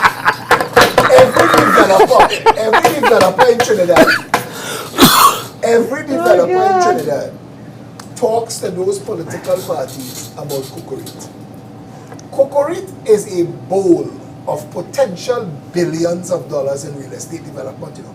If you get everybody who in Cocorit out of Cocorit, you could build a Westmoreland across from Bayside Towers and move an escalator across the highway. Yeah. They have plans for that. They have actual plans for that. Those people in Cocorit that keep voting PNN, voting to cut their own throat, you know. Them little children who just be washing windscreen and thing by Westmoreland traffic light and thing. That is the product of PNM till you're there. That is what it means. There is a place inside Cocorit called Waterhole. Yeah. That is an irony. They don't even have water lines. They don't even have water lines. You understand me? oxymoron. It's an oxymoron, yeah. But it's sad because, you know, I'm laughing because I want to tell you, those are the people that need to rescue. And Water, a that's- whole lot of water. Water, whole lot of water. It's never dirty clean. I'm asking this question. Is paradise high, sir, paradise? Oh gosh, let's stop. Right. Stop! Right. We think all it do it, Right. right? So let me have this conversation with Trinidad again. Yeah. When you say just now, he said that, and Trinidadians are too responsible with the democracy. I want to tell you, and all of you all here, I'm going to say this today. I held my father 24 hours till he died. I was there, but I wasn't there for when he passed away because I left to go home and have a shower, have a cup of tea and come back. He was doing better. They gave us good news. I posted on Facebook, your prayers working, the man improving. But he went through so much to get to there, his heart. So it took so much, It took so much. Because I remember when you told me, when you put up the message, Then it was getting better. And everybody thanked God, and everybody, not even an hour later, he was gone. Because his heart gave out. He was breathing 88 breaths a minute. Wow. A human being breathes 16 breaths a minute. So he breathed 88 breaths a minute for more than 24 hours. His body at 80 years old. And they given him medicine, but his kidneys. And I'm just saying this. And the reason I'm saying that is he was one of my strongest defenders in doing what I do. My father, and I said this when the media asked me, I said my father had a view that it is in the people's hands to change their conditions. And that is why me, my brother, my sisters, everybody involved in all the grandchildren, as they come of age, everybody gets into some involvement in some kind of public service, public life, that they give back to society because of that idea that he believed. And he was one of the strongest defenders of me doing this. But I want to say this. I think we are at a place now, Stephan and Stephan, that Trinidadians cannot lie about not knowing that the PNM and the UNC is not working. Cannot lie anymore. Trinidadians, no Trinidadian nowhere could lie and pretend. But since I'm small, them Jehovah Witness people and then coming and telling by my door and telling me Christ is coming and he will come and everybody know of his existence. But every year, everything remains the same. And I'm going to say this here. And I promise you that this show will never be a political show for me. And I avoid always talking about... You can't get away from people. But I don't say our party name, and you all know that. I don't use the show for that ever. But I want to say this. After we put him in the ground, I am going to call a public meeting. I said it now. And I'm going to invite all of the people that you say that should be together, that should be working together and giving the people leadership. I'm going to invite the Garys and the Watson. Not Watson, Farley. No, Farley. I'm going to invite everybody to the platform. Don't diminish your credibility. No, You have some value. No, let me finish this. And I am saying this because I am going to put out the effort to call the meeting. Stephan, you have to be there. Stephen Matteson, you have to be there. And every single civic-minded, outspoken patriot will be invited. And you have a lot of people who was in the PNM who would be interested in... My number is 682-2110. David Welch, you can put my number on the ticker. Because they and all believe that the PNM not doing anything Anybody who wants to for the country. Meeting, I'm saying, next week, Thursday, at 10:30 in the morning, we put my father in the ground. That's his funeral. And after that, I am going to make sure that we have a public meeting, and every single one of those people who said that Trinidad first and country first and let's fix the problems, I'm going to say with open hands, come on this platform.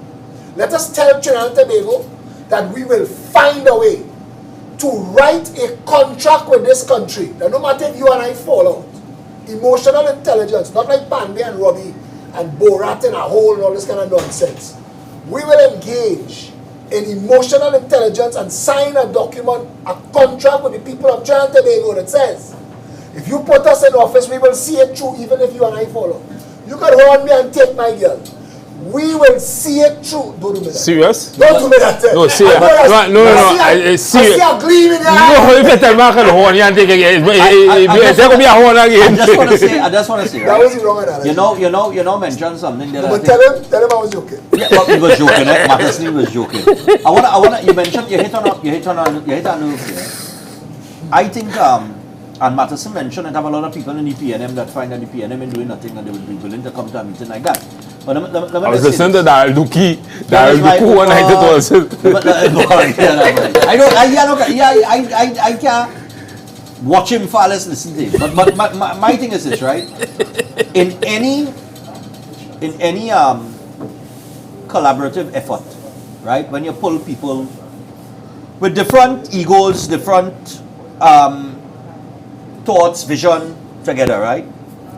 Much like how the People's Partnership was brought together, right? I think one of the biggest problems for people when they get into office is from the time you can't get something for you, the whole party bad. And that's where you throw on. And the problem, let me just say, the problem with that is that the reason for that is because we have been brought up to follow the existing construct. Right. We have to change that. We have to want to change that. And this is why I've always said, to fix Trinidad and Tobago, you have to get rid of both PNM and UNC. Properly. Right? But I wanted to... exclusively, I mean... No, but he just said right? something there. And change the construct. Correct. But what he just said, and I want to add to what he just said... So that people wouldn't have the expectation that you now talk about. The reason the NAR fell apart, and the reason the People's Partnership fell apart, is that both of them planned for the wedding, not for the marriage. Yeah, something like that, yeah. Yeah. You need a contract with the people of Trinidad and Tobago, and you have to say, listen, if for any reason, because you have to say, like the Progressive Empowerment Party has 21 policies that we launched on the 22nd. 21policies.com, you can check it out. Those policies still stand. They still will make a massive difference to the country. So let us sit down and agree, all of us, what you want, what job you want, who you want to be. You want to be the Attorney General, you want to be the Minister of Legal Affairs, you want to be the Minister of Public Works. Because it's a verb. I don't even feel that you should go. No, but I'm saying to you that if you say to the public, all of this will be in the contract, because we will agree to do certain things. We will agree to certain policies, certain projects. We will agree that on day one we go in the parliament and we are amending the constitution. The first day, not the last day. The first day, give us a special majority. We will separate the legislature from the executive, so no more you will have members. We having laws on campaign financing. We having laws on procurement. You know. We also adding recall and referendum so that the public could instruct the government what it wants, because the public triggers a referendum, not the other way. Referendum, Trinidadians don't even understand that. Trinidadians don't even understand that they could, instead of marching uselessly like you said just now, you could be marching to trigger Proposition 101. That's how they do it in America. Yeah. When something is on the ballot, I want this, I want my voice heard on this. When the public votes on a referendum, that referendum goes to the government, not for them to debate, for them to action. The people who put you in office sent an instruction. You understand what I'm saying? That's like the British and the EU.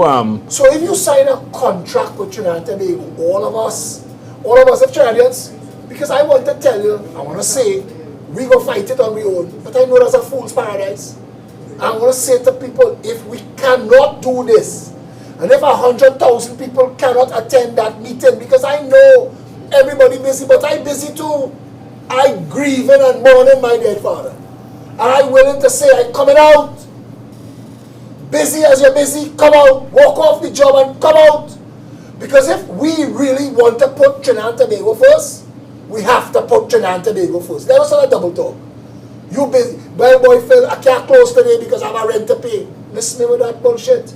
If we want a better Trinidad and Tobago, all of us who talking the talk, come on the platform. And all of the people who saying it on the ground, who complaining, come and stand up there and witness the signing of that contract. Because if we cannot do that, let it sink. Because that is what coming. All right. But let me just come. Stephan, Hey, on behalf of the people of Trinidad and Tobago, Oh, a stag. All right, no problem. How come I get the stag? I must look like the alcoholic. I understand. I feel like I'm looking like the alcoholic on the side. I don't know. But thanks to the stag. It look hot too. It look hot too. We are new producer. Where's Satish? And they bring an opener for A me stag. too. But let me just say this. Hearing you.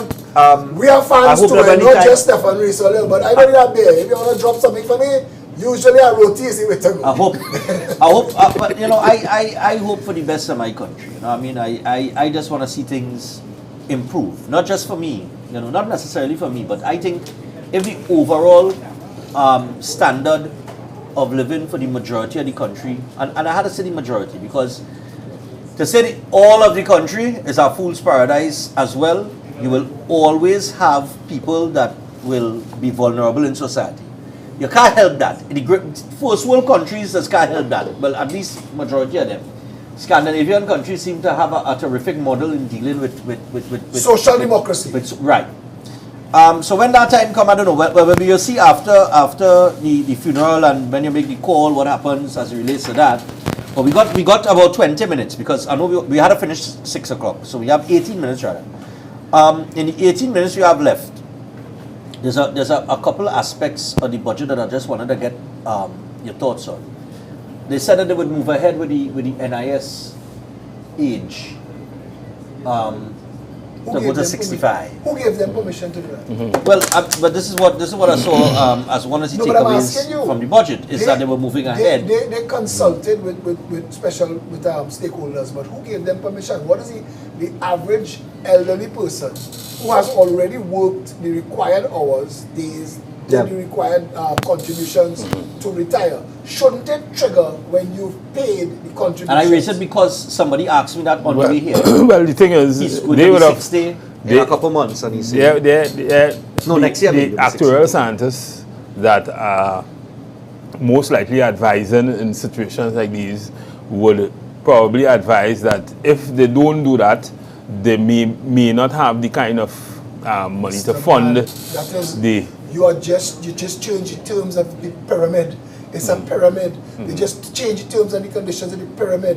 You told people that if they put in their money at a certain age, they will get back money. Yeah, they will get back. And that is a contract. You cannot change that contract. The people of Trinidad and Tobago need to put the government in court. The Minister of Finance should make a jail for that. And that's the thing. It's illegal to put the money in there. There's a pension you're paying. This is not one of them. This is free not the pension government that giving you a Shamfor is grant. This is not a talking about. grant. This That was they could the- change the age of the grant. There's not a grant or a Talk pension that about the people government who giving you. work a day in their life and getting pension. This is not the pension she's talking about. Yeah. National insurance is people who contributed, yes? Yeah. In fact, them people who she talking about that never work a day in their life and getting pension, they are the ones that they are the ones least able, most likely need a pension because they didn't work.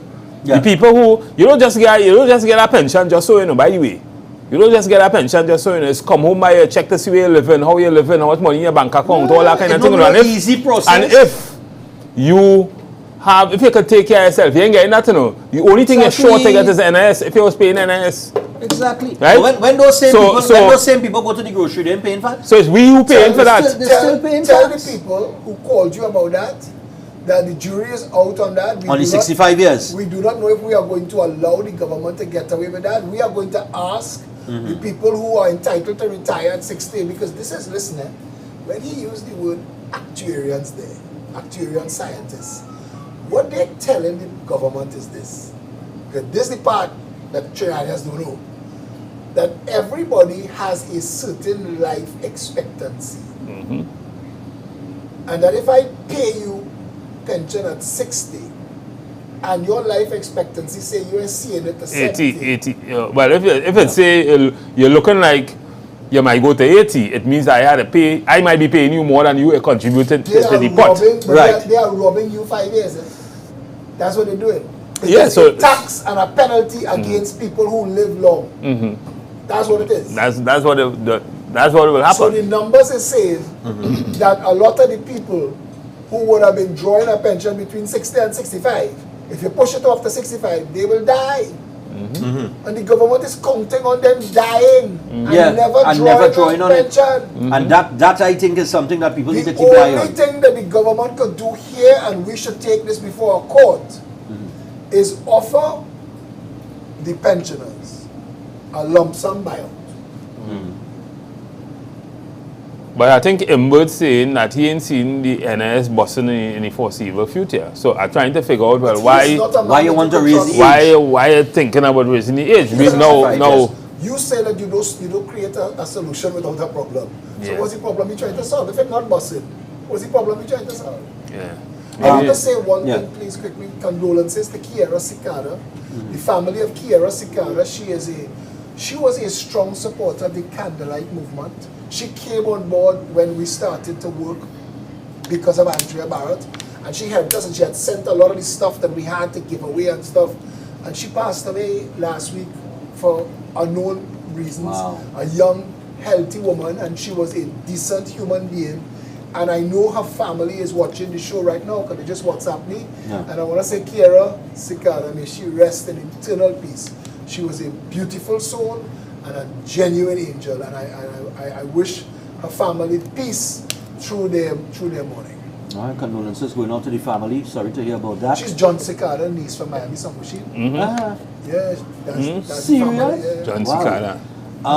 John Cicada, Yeah, as in, musician, as in, yeah. as in, as in, Yeah, he has some nice song. oh But, gosh, what's the name Just of the Another song? Day. Yeah, Just Another Day. Just That Another John Day. Cicada? John Cicada. What? And her dad was one of the first responders. We spoke. I got to know her.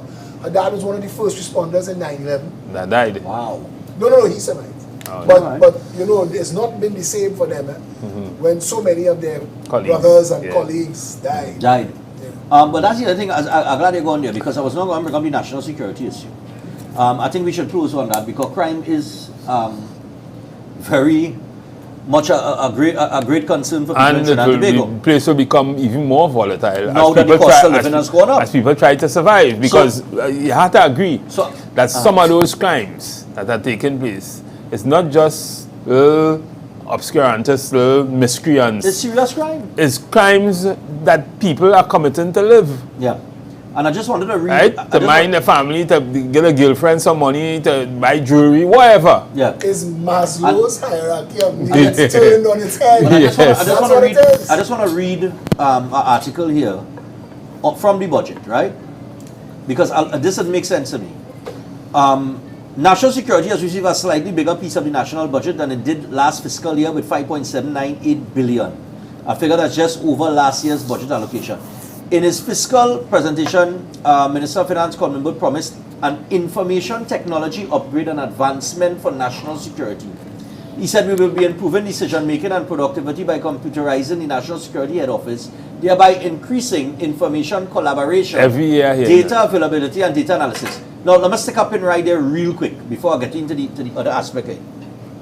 I remember Gary Griffith mentioning on several occasions that this was already in place.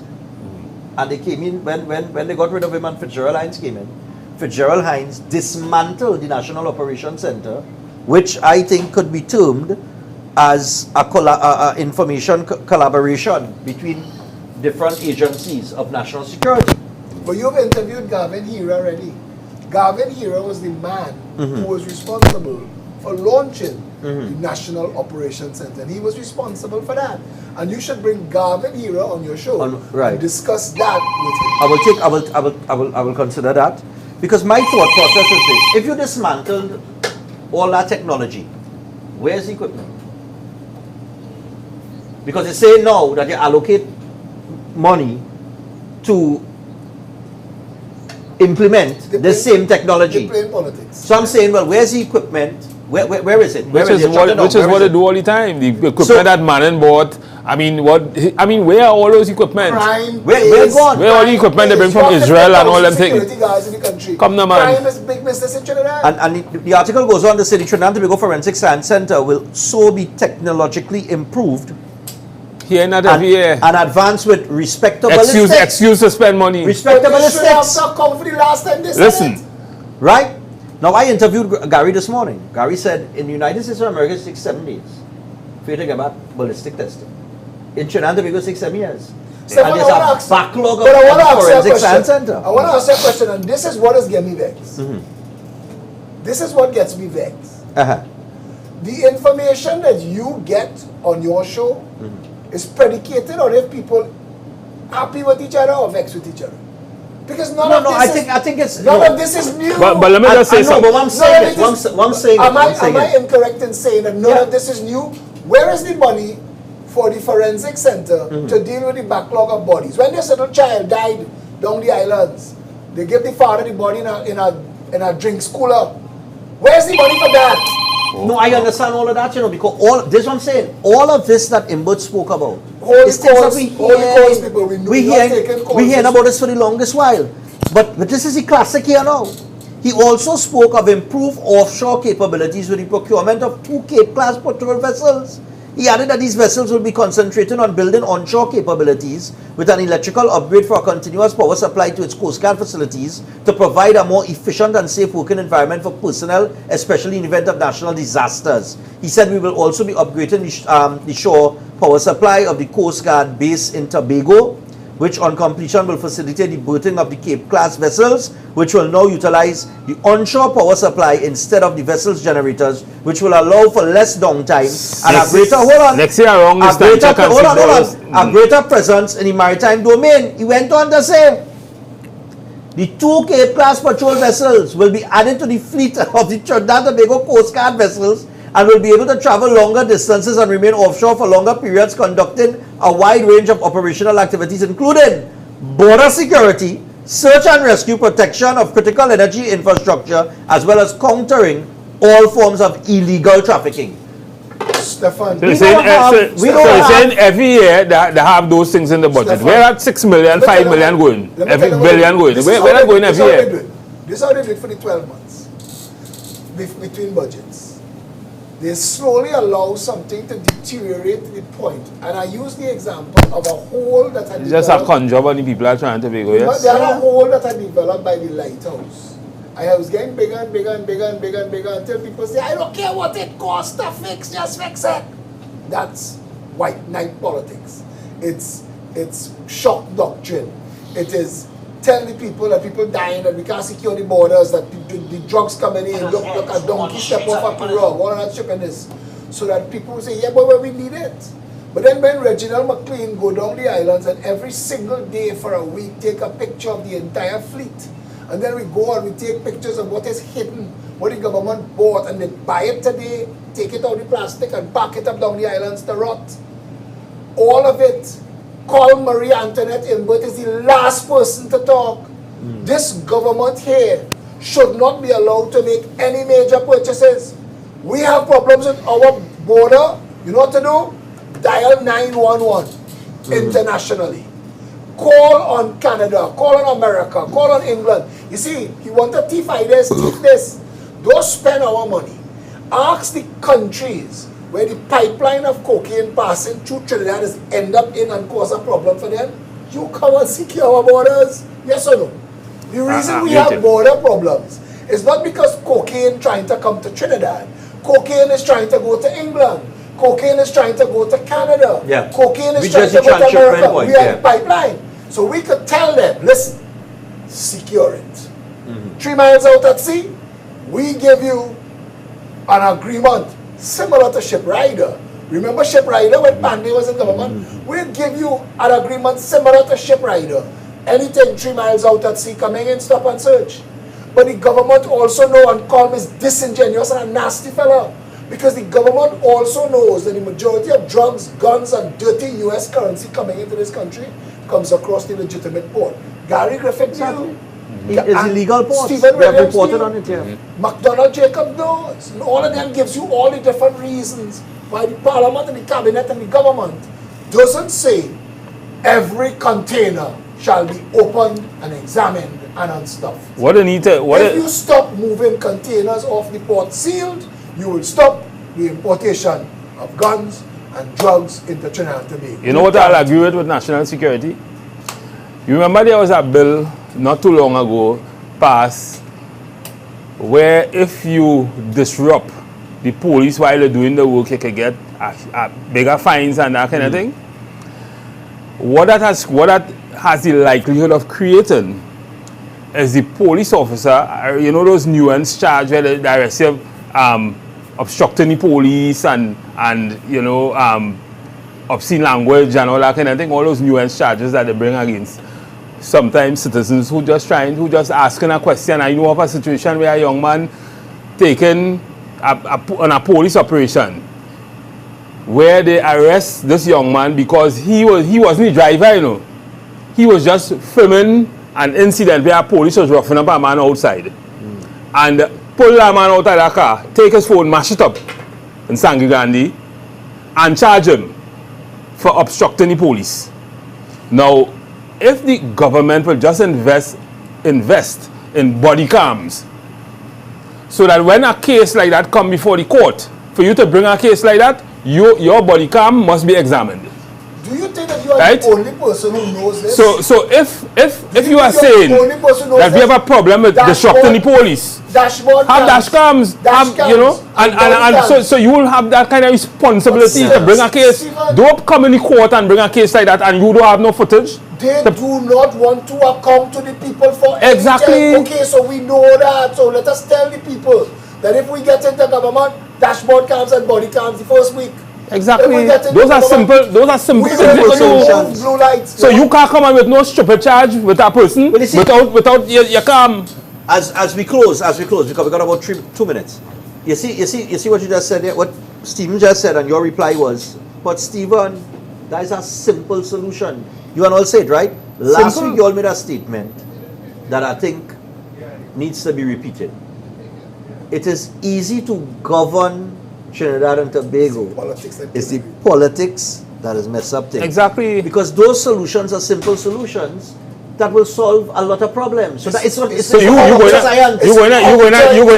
to legislate obstructing the police but the problem when you is- could have something to prove The problem that there's is- obstruction in your body The cam. problem is just like with the coalition, right? Like the People's Partnership or any collaborative movement, is that move in its simplicity is going to upset somebody with benefited from the criminality. Right. Exactly. So, and guys, wait it. You think, for any reason, you are the only person who knows how to solve those problems? There are people at the highest levels in Trinidad and Tobago that continue to make nothing work because it benefits them, as he just said. Exactly. Criminality at the highest level. You think And you're frustrating your society with all kind of nuance Justice laws system. and all kind of nuance. justice system needs to be made accountable to people of Trinidad and Tobago. That's a whole They're other building a new conversation. house for the CJ. Let me see who will buy that Get one. a new house, Anyway, Phillip. I wanna We had a- say- we- I- yeah, just go let me ahead, say- you close, you go on, you No, close you the will comment. close. I just want to say to the people of Trinidad and Tobago, please pardon my absence. It is not going to be for long, but I have to take care of this. I want to say thanks to Stephen and Stephan for making me come out today, because I tried all out to wriggle out of this. And I appreciate it, because we had to say a lot of things that were said today. My father, who is, I guess, the author of my involvement in politics, his funeral is at St. Finbar's Church next week, Thursday, that's the 6th of October. It's at 10:30 in the morning. I think it's the 6th. And everybody who wants to attend, you're invited. Thanks, sir. Yeah. All right. Yes. Yeah, I want to say that today was a good show. It was short. It was a good show. We focused a lot on the budget, and we focused on the things that will affect the people that needs the most vulnerable in society. It's not to say that the budget was bad. There were some good things in the budget, some necessary things in the budget, as any economist will say. But we had to look at the things that will affect the people, especially the people that vote for you.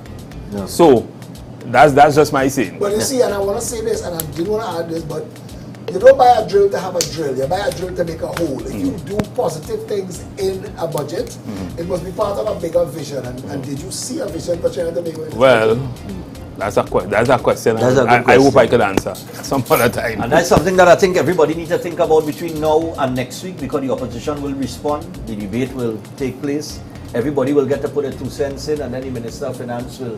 It's still going to pass. And Because the it's still system gonna is pass. crap. Exactly. But the point is that That's I the think what- confidence. Nobody listening to that because it's going to pass anyway. It does. And I think It does what say. the population needs to understand is that, look, a lot of people are upset right now, and they're upset for the right reasons.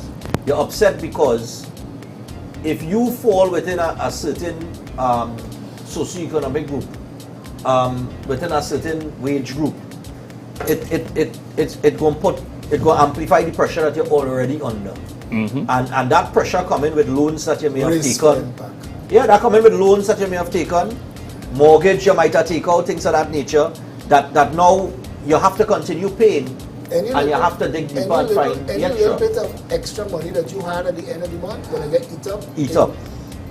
Electricity and water going up by 10%. If you used to buy 2-piece and fries, you gotta cut it down to 1 piece because you had to pay extra for the delivery. And I think the major problem and why people are upset is because the people at the top having a $1,500 party they hired the weekend before the budget, and then come and hit you a budget like this to tell you, strap up tighter people, we under pressure. And it just don't make sense. Optics not good, the narrative ain't sounding good. That budget should have been called Brace Fine. Yeah, nothing is looking good for the most vulnerable. And a transport grant, one-time $1,000 payment is not going to do predicated on the rise and fall of the rise and fall of the oil price. It is not going to do anything significant. That's just for the most vulnerable. We just come out of 2 years of pressure that people was under pressure. Lockdown, lock up in your house, people get laid off. Few quarter the minimum wage earners wasn't working. Exactly. We just had a World Food Report where a significant portion of the people they're not eating, they're skipping meals. They admitted to that. 98% of those people polled said they had no hope for the future. That's a bad place to be in, and then you come and hit them this. We didn't come to ease the pressure a little bit and absorb a little pressure. And I think that's why a lot of people are upset. Nothing is wrong with sacrifice, Shamfa Kujo. It's who's sacrificing and who not at the end of the day. And the people cannot. The people who you all live off of, yeah, Shamfa? You see those people who you're living off of, the taxpayer, they can't keep paying the people that do not making all these sacrifices. You cannot tax a country out into prosperity. It's never worked. It's not worked in the past, and not in the present, it won't work in the future. Give back that car allowance, give back that you ain't give back anything. That non-tax cars. It's a certain you run up a $50,000 phone bill and telling people to sacrifice. You didn't know it had Wi-Fi. Young you. When you must see, I don't know, you must see have anyhow, it's an old face and an old body, so I don't know if she's very young. We in the wrong shop. But we out for this week. Next week we have no show. We're skipping next week because of the funeral on Thursday, and we'll be back the following Thursday, which will be 13. 6 and 7, 13. Yep. Back on the 13th of October. Yeah? 3 days after the Chinese holiday. We get a holiday. And oh yes, if you're going to celebrate Diwali, oh gosh boy, 15% on curry. God alone knows why. I don't know.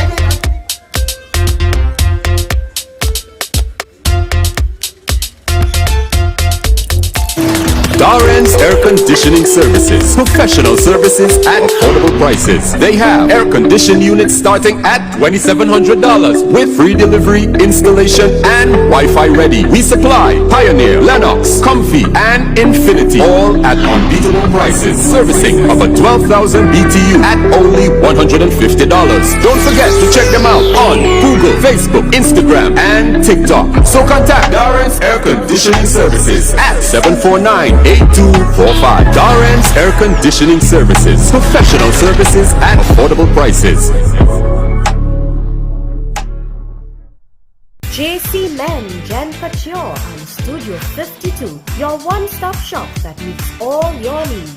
From men's clothing to women's fashion, it's all here under one roof. This is shopping galore and fashion with a difference at Studio 52. Come visit us. We're located at Penco Street, Chaguanas, or call us today at 1-868-775-1747. So, how are you enjoying your dinner, Booby Looby? Well, it's really well seasoned and partially spicy. Well, I make it my priority to exfoliate my meat before divulging in the steamy essence of love. Yeah, you know what I mean? Rock back. Did he just put Alcalado in here? are we still speaking about the food? Of course, Booby. Look, let me emancipate the AC to cool things down. Oh my, that's cool. Yeah, that's Neil cool, baby. Now who could be possibly summoning my time at this present moment? Don't move a muscle. I'll be back. Oh, Neva! Everything good off. Gani I saw. Wow! Neva! I see you walking with Hula, Neil cool. Hula, what? I can't say whoop, next one. Alright, Booby. Apologies. Now we'll. What are you doing inside here? You want in wise for it, don't already. What? Hula, is you want to say again, right? Neil cool, boy. Neil cool. Come on, man. Neil cool. Come on. You're killing my date, man. Look at it, make yourself no better. Just leave, please. Go on. But what trouble is this, boy? Now where will we, Booby? What do you think about having a brief entanglement?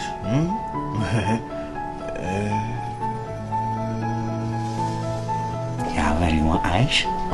I tell you, Neil cool, boy. Neil cool. Just come out of my place. Oh, man, yeah, go from the place and move so much. You don't overdo it. You're just inappropriate, man. Oh, shucks. I'm cranking my style, man. Rock back.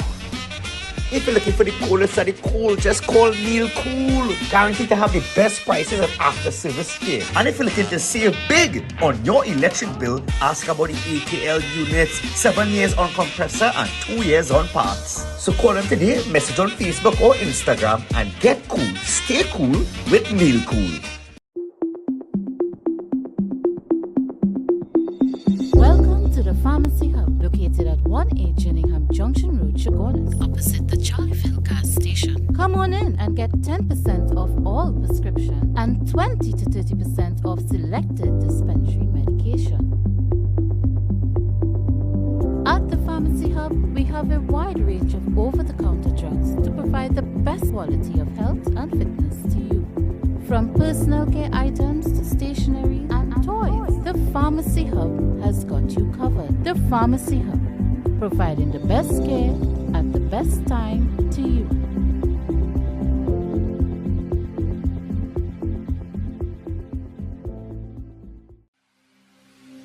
Richard Homes, a loving, safe, caring senior care living facility where your family becomes our family. Our experienced caregivers are trained and overseen by our registered nurse who has years of experience in psychiatric nursing and working with geriatrics. We provide a safe living environment for your loved ones. Come and visit us. We are located at 4 Rows in Diego Martin.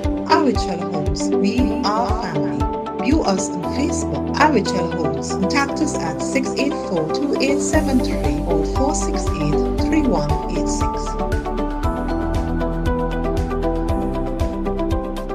Tactical Enterprises Limited, located at Ramguli Trace, North Montplaisir Road, Cunupia. They wholesale and retail cellular phones and cellular accessories, smart home automation products, portable Bluetooth speakers, office chairs, and ideal gifts for the young generation. Open Monday to Friday, 8 a.m. to 5 p.m. and Saturdays, 8 a.m. to 1 p.m. Find them on Facebook and Instagram at Tactical Enterprises or call 716-2900, 469-9900 or 325-0000. Tactical Enterprises Limited, Ramguli Trace, North Montplaisir Road, Cunupia, where style meets technology. Trinity Lighting welcomes you to our store at 123 Western Main Road, St. James. Trinity Lighting carries a wide range of bulbs such as incandescent, halogen, CFL, and LEDs for any application. We are specialized in light bulbs and parts for medical, marine, residential, and commercial use. Contact us today at 868-628-8373. Our professional team is ready to assist you with all your lighting needs. Unique Woodworking Trinidad Limited and Unique Lumber and Construction Guyana Incorporated are premium manufacturers and exporters of high-quality bifolding sliding and pocket door systems, fire-rated doors, windows, operable louver shutters, hardwood floors, staircases, architectural moldings, and toughened laminated glass. Unique group of companies also supply kiln-dried greenheart, mahogany, cedar, and teak for both residential and commercial projects, locally and regionally. Our logs are cut and shipped by Unique Lumber Guyana and dried in our computerized kiln at our factory's facilities in Trinidad. Visit our showrooms to see the quality, which